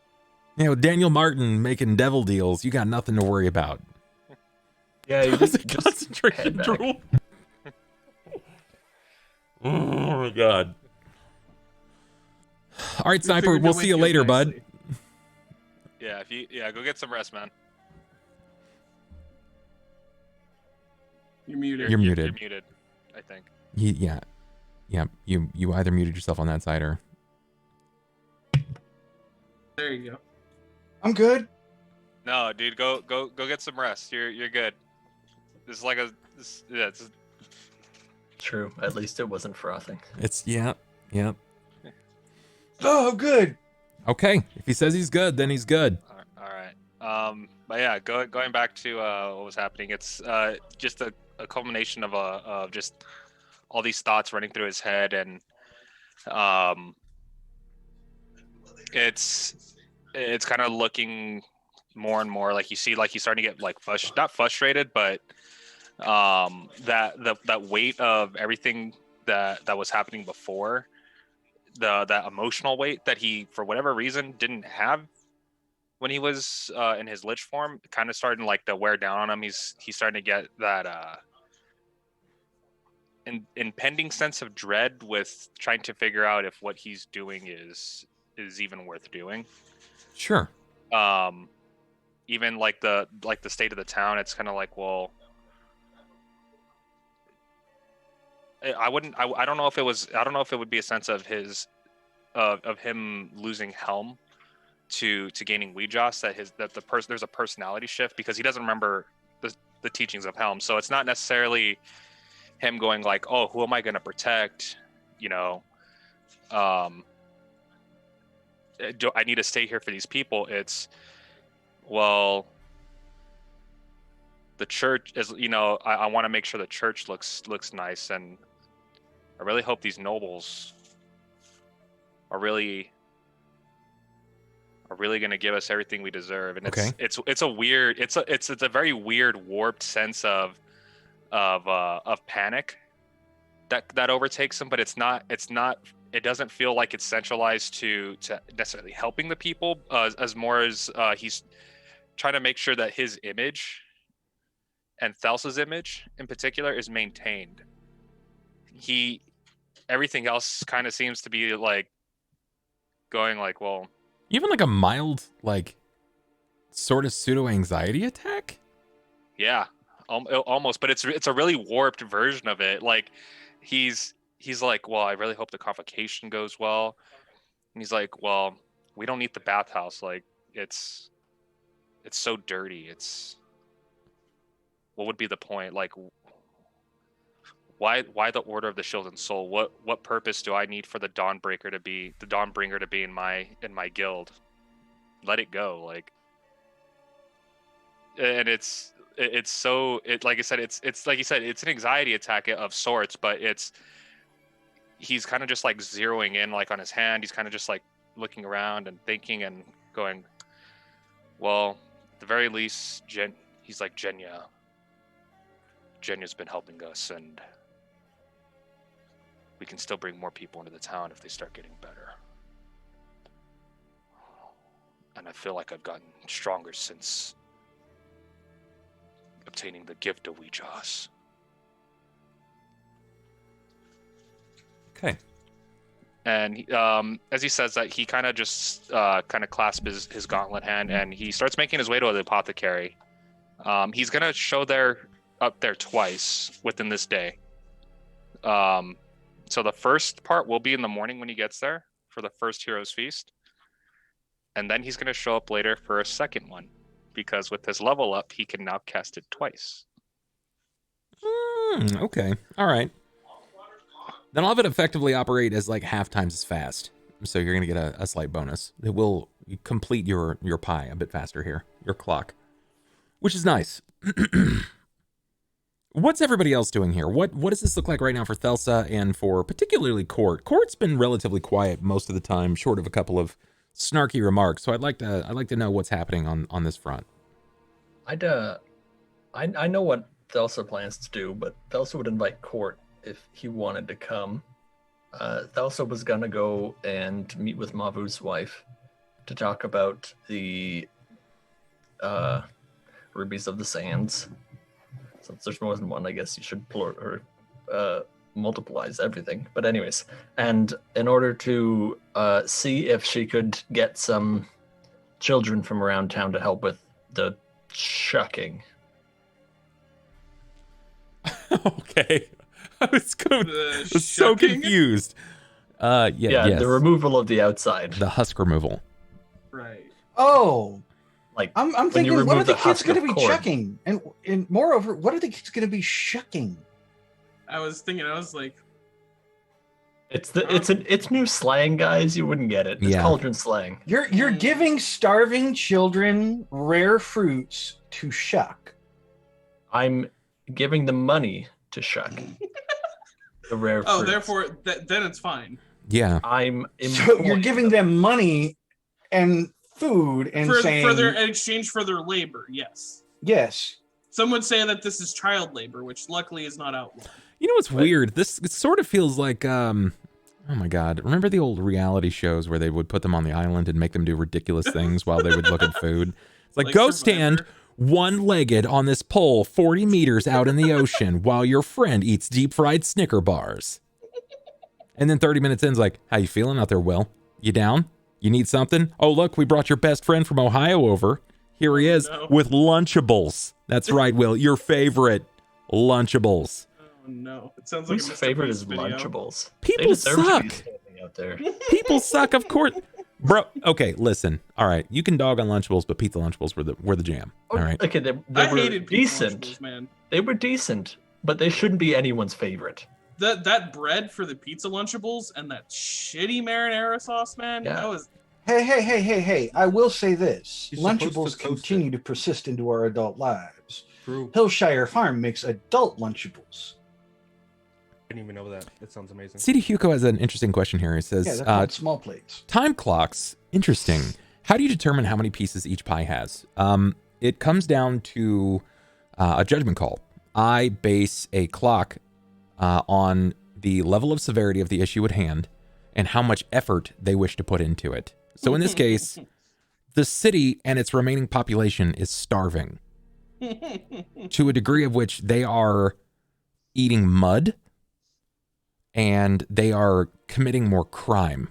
And now we'll pay them some money to hold on to some fruit, but to not eat it. Oh, So yeah. If I can get If they eat it, they get fantastic. Daniel's ability. help at some point during this day, she's wanting to get him to reteach her how to teleport gotcha.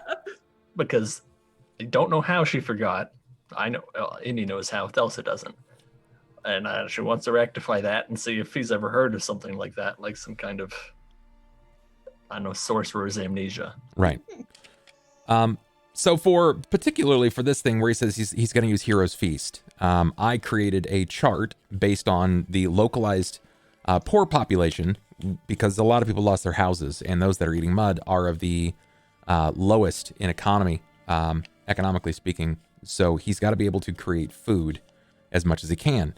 And I set this at a severity of him needing to do this for upwards of half a month's time. It's costing his highest level spells. Hero's Feast was costing him his highest level spell, and he was able to only do it once. But now that he's leveled, he can do it twice now. So I'm giving him a buff, essentially. And I set this, due to severity, at 16 days. He needs to commit to casting Hero's Feast 16 days in a row. For every day that he breaks by, it pulls the success of our clock back. Yeah. Pulls the success of this clock back, which unfortunately is it can happen, it can occur. But he's been very diligent about maintaining this and staying on top of it. So I set it at 16 slices, and every time that he commits to the Hero Feast, I will fill in his time clock. And that's how I handle it. Because we're waiting for the food that I bought to get in, right? Most of from Red Gorge. Most of it's on its way. If not, it's almost here. You have already Sasserine. Yeah, well, Sasserine was only just like 2 days out. Sasserine was 2 days out longer than Red Gorge. So when Red Gorge arrives with food, then Sasserine will be arriving not only with food, but I think a day later. Oh no, they're actually already here. The religious diplomats. Yeah, I'm waiting for them to come in because I wasn't. Because I know I bought a few tons. Yes, man, that's the thing. You showed up to Red Gorge and you asked for aid. Right. And they were like, yeah, we'll think about it. Then I went to Sasserine and asked for aid. Then later on, I had the Red Runners go off. Yes, you did. Those went a little bit later, and they brought money with you. Yeah, that's for certain. So they will be arriving. They will be bringing fish. Sasserine was bringing basically a large stock of dried meats and fish and various. I think they were bringing like coffee, since most of your coffee stock in the lowlands had actually burned courtesy of a large scale fire. That was only partially your guys' fault. Only partially. We just started the fire. Yeah. We didn't start the fire. The world burned. How do we sleep when the crops are burning? I don't know. I don't know how you guys sleep when you do anything. I don't know how you guys manage to do shit. Usually it's either a spell or we succumb to exhaustion or like physical fatigue. For me, it's when my character gets knocked down to 0 and then I wake up with a new body part. Everything is at least partially their fault. I mean, you're not wrong, right? You're not wrong. I'm completely innocent in everything that happens. Most of the time punch I ain't even there. So hard. IRL. Yeah, I'm never gonna forget about. Punch you so hard. I'm never gonna forget about. Most of the time I wasn't even there. I showed up late. Well, right, like how you left the wizard's house with his dog, Lapook, and how you weren't there for when he, decided. I didn't tell him to hang himself. He did that completely all of you his did own was record. you gave him a rope, you tied it to the ceiling, and you said, "Hey, dude, I got this chair here. I'm gonna put it here." By the way, the person you spent your life trying to stop, he's fine. He said hi, by the way. How was I supposed to know? Yeah. What are you doing there, buddy? You making a tire swing? Interesting. I like tire swings.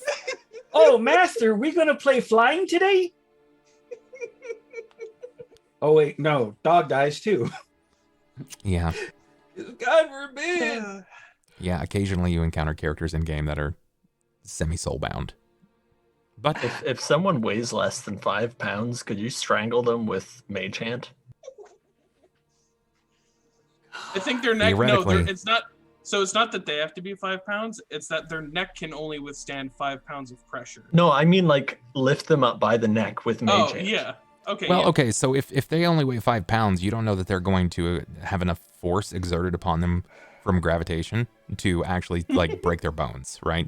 Because you'd have to break their neck. Now, if you could like video game style Game and Watch shake them. like the Wii hand when you're trying to grab Yeah. something and you're like, God, come on! How fast Yeah. can you move Mage Hand?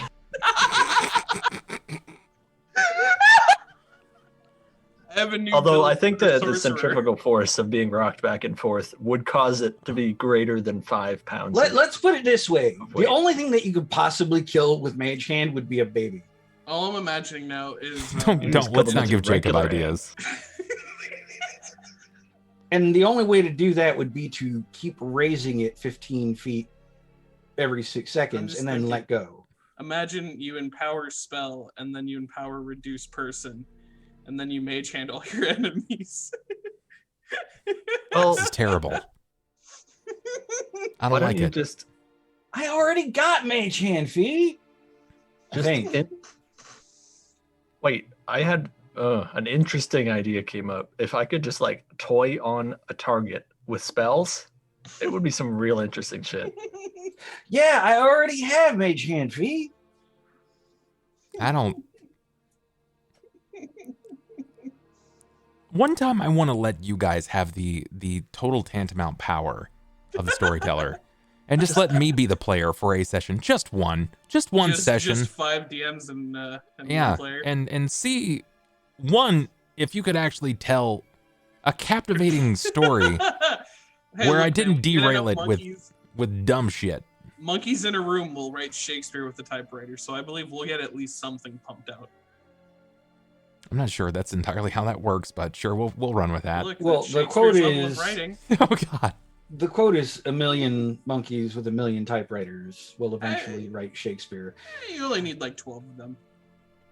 Just consider being sloughed and then shrunk. But then you do it feeble. Yeah, or feeble mind. Can we do this at episode 200? It would be funny. I would not be a good enough DM in order to think I could DM, especially not a game where the player was my previous. You know what, Christy? I can't live up to that expectation. I think I'll tell you this much. If by episode 200 we manage to complete my stream goal, then yes, I will let my players come together and Oh, no. dictate the events of episode 200 as a player for myself. If I was a player, we'll say a 14th level character. 14th level Napthatoran. 14th level character. They get to dictate a series of events in the existing world. But oh no. Imagine splitting the episode up and each of us being the DM for our own section, but you play our character. Oh no. I don't want to show you up like that. I'm sorry. I could see it now, you know. I There's don't. potential for What tank does buddies. Jacob do? Oh, I'm just gonna be a whiny bitch all game. God forbid I play outside of the norm and remember every fucking character's name. That would be a great start right there.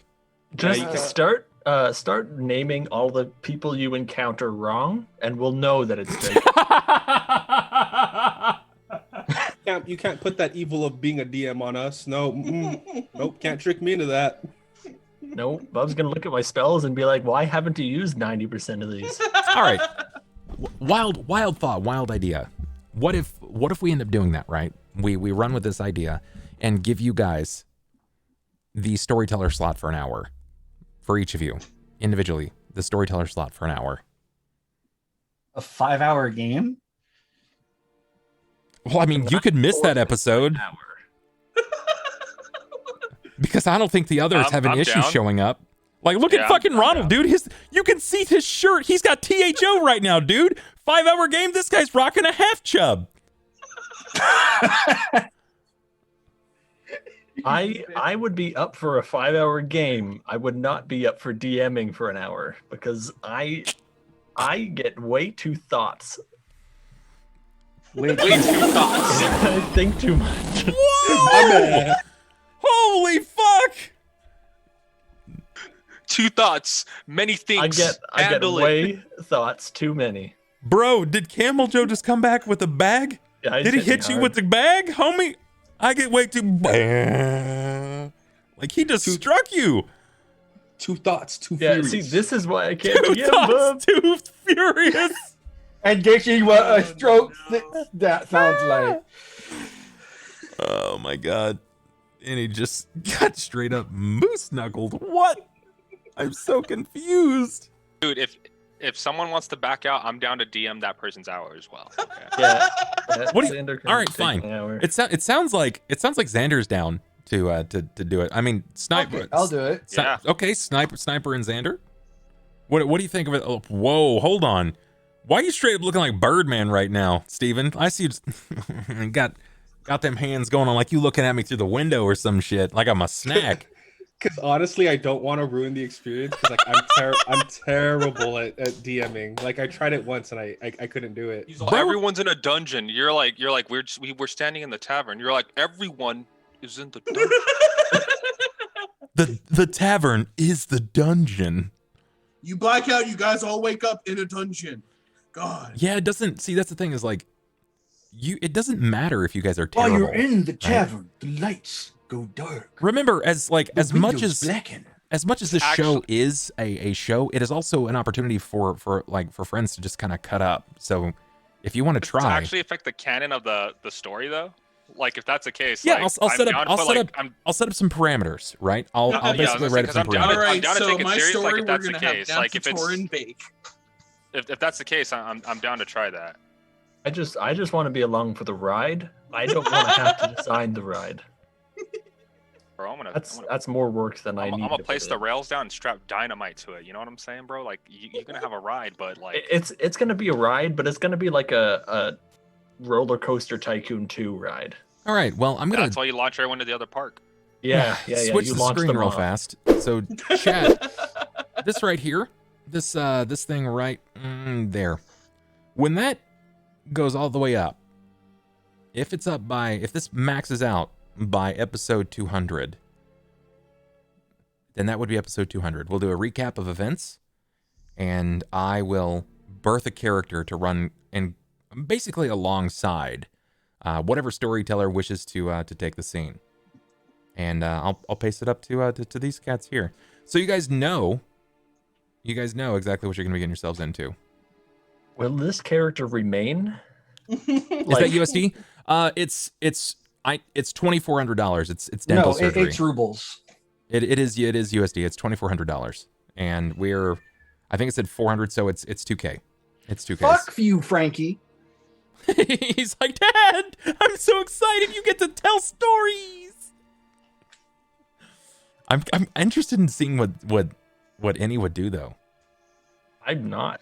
Dude, my What my Annie fucking would heart- do, he would think, he would have to thought hard. So my heart just collapsed. I saw the bit boss fucking HP and I thought the sub thing went up. I was like, oh my god, who the fuck? I was like, oh my god, it's so close already. Just know that whatever character I make, they're gonna be a little off the rails. Well, Fine. they got to be So to they're go gonna be ahead and another- match Look at the up. Another- 5 people you play, like you're running a story for. What do you mean? Is it going to be another black dwarf that can't swim? My dwarf can swim excellently, by the way. Pub does He's an not. Egyptian dwarf. I'm black though, dude. Like, I'm a black He dwarf. can swim because he comes from the desert, not because of Like- skin color, right? Like I made this. Like there's canon. no water in the desert? I'm a black dude dwarf. You know what I'm saying? My name's Ulhime, shield bearer, bro. Like I thought the name alone would give it away, but You know? See, Bub, you can't come up with shit that'll be. Whoa, whoa, whoa, whoa! He comes from the Osirian part of Los Santos. Brock just donated $1,000. Oh no! He said in all Holy caps, shit. "I need this so much, so we gonna make it a thing. Damn it!" Wow. Holy fuck. Y'all motherfuckers do not want me DMing a game. It's Damn. only for an hour. Well, no, you can ask like Jen and Fee.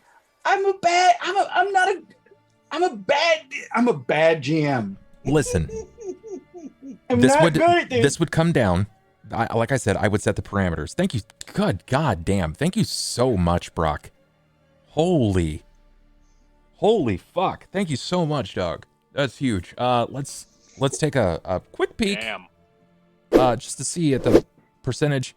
Yeah, that puts us at 14 of like 2,400, which, let me just go ahead and blow this up so everyone can see it. That's 58.3%. Mouthful of teeth, dental necessities. So thank you so much, dog. I appreciate that. This just got real fucking achievable. Yes. How many Because luck rolls is that? oh shit, wrong map, wrong screen. I'm failing. How many luck rolls? That ain't gifted subs. I mean, like, it's close enough. The value is the same. That should at least be like. Why 2. did you all of a sudden decide to go ahead and be like Miss Southern Draw? Look, I'm from Little everywhere, right? God damn. Whoa. Oh man, I'm fucking flabbergasted. Holy God. Don't call me a fucking knob. Dude, that bit boss HP, You know what happens around me and doorknobs. It's thick. a thick bar. Oh my God. Bro, that big boss is fucking huge. Almost 20k HP, dude. Bro, you got like King Kong in the trunk over here. He's huge. Well, what's the hardest anyone's ever hit that boss? I don't know, like 50 damage? Huh. That's not 20k. That's 200k. Is it? Oh, shit. I think it's 158,000. I'm gonna blow it up real quick. 198,600. Oh, it's 198,000. Gross. Jesus. That would be Fucking nutty. that would be 20,000 reputation. I think Yeah, that good fucking luck beating it, guys. I think that might actually be the biggest boss that could be beaten, but it's gonna take time. That's gonna take time. That's a big boss. Yeah, I think that breaks everything. I think so. Yep.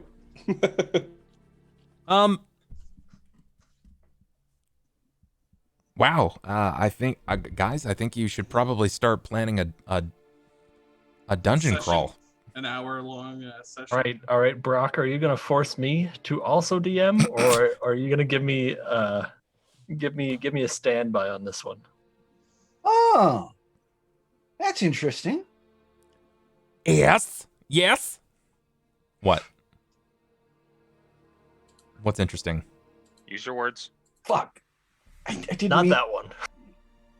I forgot I wasn't on mute. Well, no, you mentioned King Kong, and then I remembered a factoid, and I was like, wait, I wonder if that's true. So I Googled it. And it could have been. He says, words. Brock says, everyone Was it DMs. porn? If we hit the goal, if we can hit, I mean, this is episode 194, so we technically have 95, 6, 7, 8, 9. So we've got five episodes before we hit episode 200. And it sounds like it's going to be a long night. If we can hit the goal. We have 5 episodes. That's 5 weeks. That's like 2 pages. Fuck off, Brock. What the fuck? If I could just spit all over my desk, dude. Jesus. So, you guys are gonna have to start working on a dungeon crawl. I'll set the parameters for it, and you'll all be switching in and out. If that's the case, then we can probably use the monster at the bottom to Oh god. beat that fight. The structured monster against the shit monster. Oh man. Oh, I'll have to talk to you about something after the stream, bub. That's fine. That's fine. What's up, Smiant? How you doing, dude? We'll talk format later. Yeah, for sure. Yeah, It's like now you've opened up the land of plausibility, and it completely derailed my line of thought. You know what? Well, I'm going to mean- blame this on the combination of Christy encouraging this line of thought, and then Brock for bringing it into fruition. Literally. Well, I mean, we're not that far from our usual stop point. So, I mean, Shame, Pat. Shame on you. Shame on you too. hey, right now I'm on the fact Hey, that Karami, welcome back. Nothing changed while you were gone. Don't worry about it. Okay, so Don't. this session accomplished nearly nothing. Everybody woke up. You peeled off the devil's skin. We introduced Daniel a second hung out devil. With Mephistopheles. yeah, You need a Dan friend. met Mephi. Also, yeah. Yeah, Daniel did meth. It was a fun episode. And we Was- found out that I banged my dad. There was stuff I wanted to get done, but I mean, there was a lot of this happening, so Sorry, Ronald. That's where the You know what? chromosome went. That's okay. Are you mad to discover Oh, that no. that you might be getting to run a one shot? To DM. no, no, we're good on that. I just No. What he's I had happy about ideas. is the fact that you're going to introduce your character and then it's going to be rocks fall, you die. no. Roll a percentage dice for me. Oh, you just got cleaved in half by a partner. Shit, it's a shame. I'm all, hey, remember how I told you how much I like Pathos? Oh, and you he flew was out a killed by window! white dragon? Guess whose character's getting killed by a white dragon in that one shot? Y'all are clowns, man. I'm all, We oh, just- what's going on, we Bob? just You can't take out- 1v1 white dragon? We Okay, take out well, all of our DM grudges with Bub as our DM against him. I look at that, a border showed up. You're gonna beat the crap out of everybody now. He's all, look here. Bub's gonna walk into a building and get hit by a semi. It's true. We still have basically after episode 199, we would not a basically semi. determine by 199 if that occurs. Mhm. It can't Same happen word. before. Like they're gonna need time to prep, right? And it's a lot to prep a game for a 14th or 15th level character. It's a lot. Especially when it's 5 Well, different people. not doing for it. these characters, because we're generally not going to get anything done right. You don't know that? I just thought of it, and this is what it is. I just set the parameters right here in mind, and I think that you guys helped bring it into fruition. We're going to close the session here, but under this guise, courtesy of bringing this to fruition, we will not see Brock's monster. Brock,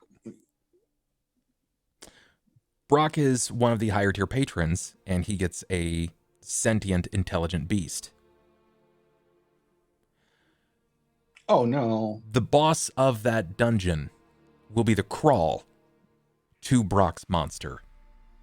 It will be our first experience seeing Brock's monster. I will be operating alongside while you guys are taking an hour apiece to tell the story. Can we tame it? No. Shit, never mind. I don't want to play. But And by guys meet the listen. poop monster, and he's your best friend. listen. But my character will either be NPC'd or dead as your characters, as your newfound characters for the experience, while I pilot you through that combat. Oh no. You'll be fighting his monster. Oh, so we're talking about doing a non-canon, completely separate one-shot. It's going to be an introduction of his monster. Oh, okay. So it's going to be an introduction of his monster into the game. Okay. His 'Cause monster, if you haven't gathered, is the thing under the city. Oh, This will be the Okay. first time you will accurately be able to see what is moving beneath the city. We kill it in the one shot. Does it die in Cauldron? Yes. So it'll just be like, oh, that thing we were going to kill, some other rogue adventuring party went down. Well, no, I think he's saying that we are going to go as our party. However, if you fail to kill it as your newfound players, you will lend your abilities to its success moving forward. Ooh. So we want to make some real shit characters. So you're saying like if this thing like killed like a barbarian with like power attack and great cleave, like he could just be like, oh, he's gonna slam you with power attack and greater cleave. What's great cleave when you're being struck by a tower? I mean, it's you get what I mean though, right? Hey, everything. If this was an anime, that'd be cleaving through the tower. Yeah. But it would be pretty much just like that, right? Like the abilities of like the fighter that he kills, the spells that the sorcerer learned, things Akin like to that. that. Sure. Okay. Akin to that. He'd have access to it, but it doesn't necessarily mean that he has the proficiency in utilizing it. Oh, okay. So only use high level spells. Gotcha. In short, what we need to do is make 5 monks. Ah, so that would be horrible. You intend to never hit this creature, is what you're saying. Can I play a Trox monk? No. We play 5 monks, but his dex is his worst stat. I'll set the parameters. I'll set the parameters for this, and you guys will have to. You'll have to utilize this to your end. I'm actually gonna. Yeah, we're gonna cut this right here because now I want to continue brainstorming about it. Thank you guys, everyone, for watching tonight, which was mostly setup scenario for future events. If you came in late, I'm sorry. If you came in late, Brock was the hero. If you came in late, I'm sorry, but I'm also not, because this is going to spawn a pretty interesting introduction one shot that I think is going to really shake the players, because I'm going to get to play with them one at a time. I'll get to play with them, which is fun. It's going to be a lot of fun. So, until next time, this is our sign off. There is no stream tomorrow. I'm out. My power is going to be down. I'm going to be out shopping for a new chair if I can find a new chair. They're going to be working on my house, trying to finish my addition. Friday is a 12-hour stream. Patron you pick'ems. If you're a patron at any level, be it $5, $10, $25, $100, or $200, you help pick those characters. If you want to hang out more, you guys can actually check me in the Discord. Discord is it's free. I just hang out with you guys and I talk to you. I hear your ideas. We play video games. We become chuckle fucks. We laugh all night long. We regret staying up some nights, and then other nights we do not regret this at all. High Life, come pop in. CD Hugo, pop in if you can. Anybody else as well. Saturday, I've got Silence of Shadows. We've only got a few more episodes left in Season 2. That's almost done. Season 2 is almost finished of my VTM game. And Saturday night, we're doing a 3-movie triple feature of Blade. It's the entire Blade trilogy. Everybody's invited. Which one's the bad one? I'm interested in discovering this. The one with Dracula. Was that 3? Yeah. Yeah, even the bad one. Yeah, okay. Yeah, I mean, I think they're still fun. They're still fun to watch. It's a good popcorn flick. Oh, okay. For sure. But yeah, pop on over there. Come hang out with me. I'm going to go ahead and spend the next probably 5 or so minutes with these cats. They don't really have much in the way of streams. I think Ronald does. Ronald, if you want to give yourself a shout out, then you're more than welcome to. Hey everyone, XanderDarks. I stream every Tuesday and Wednesday mornings from 10 a.m. to roughly 5:30-ish p.m. Pacific Standard Time. I am also here on Tuesday nights as a fill-in for Bub's game, Haunting of Harrowstone. I am also obviously here tonight as well as one of the main players for our Wednesday Shackled City game. Variety gamer, trying to get into a bit of D&D DMing, so this will also be a good learning opportunity for me as well. So yeah, if you guys want to show some love and drop by, say hello, come chat a bit, and get some boops on the nose. Boop. It's all for you guys. Perfect. Thank you. Annie, what about you? I know you've been streaming a lot more recently. I stream with no schedule whatsoever because I work regularly, a full-time job. And so I stream when I can, but I'm really bad at it. But I'd be glad to see anyone from here around. Well, hopefully we'll make that more of a common thing. Thank you. Anybody else? You got a stream channel you wanna talk about? I only play Dead by Daylight, Final Fantasy, and go to work, and then I go to sleep. Nice. Okay, perfect. Dope. What about you, Sniper? When you're not dozing off midstream, what about you? Are you... I wasn't asleep. I was resting my eyes. Bro, Thanks, you were Grandma. asleep. Thank you, Sleeping Grandma. really, really hard. I wasn't asleep, damn it. I was resting my eyes. I was just resting my eyes. It's like Perfect. when someone's sitting in front of the TV with their eyes closed and you change the channel and then they wake up and get mad at you for changing the channel. Yep. You're like, man, you were sleeping. I was watching that. If I was checking No. my mental library, I'd be overdue. But I don't doubt that. no, I'm, a player here on Shackled City, so most every Wednesday you'll see me around here. As far as my streaming goes, I do have a channel on Pornhub, but it's all first person. You really don't want to see it. And with that, I'm going to go kill myself. So I love everybody. I'm going to get bleach because everything is terrible right now. I have to cut out my eyes. Oh my God. Goodbye. Try to sleep. Jesus.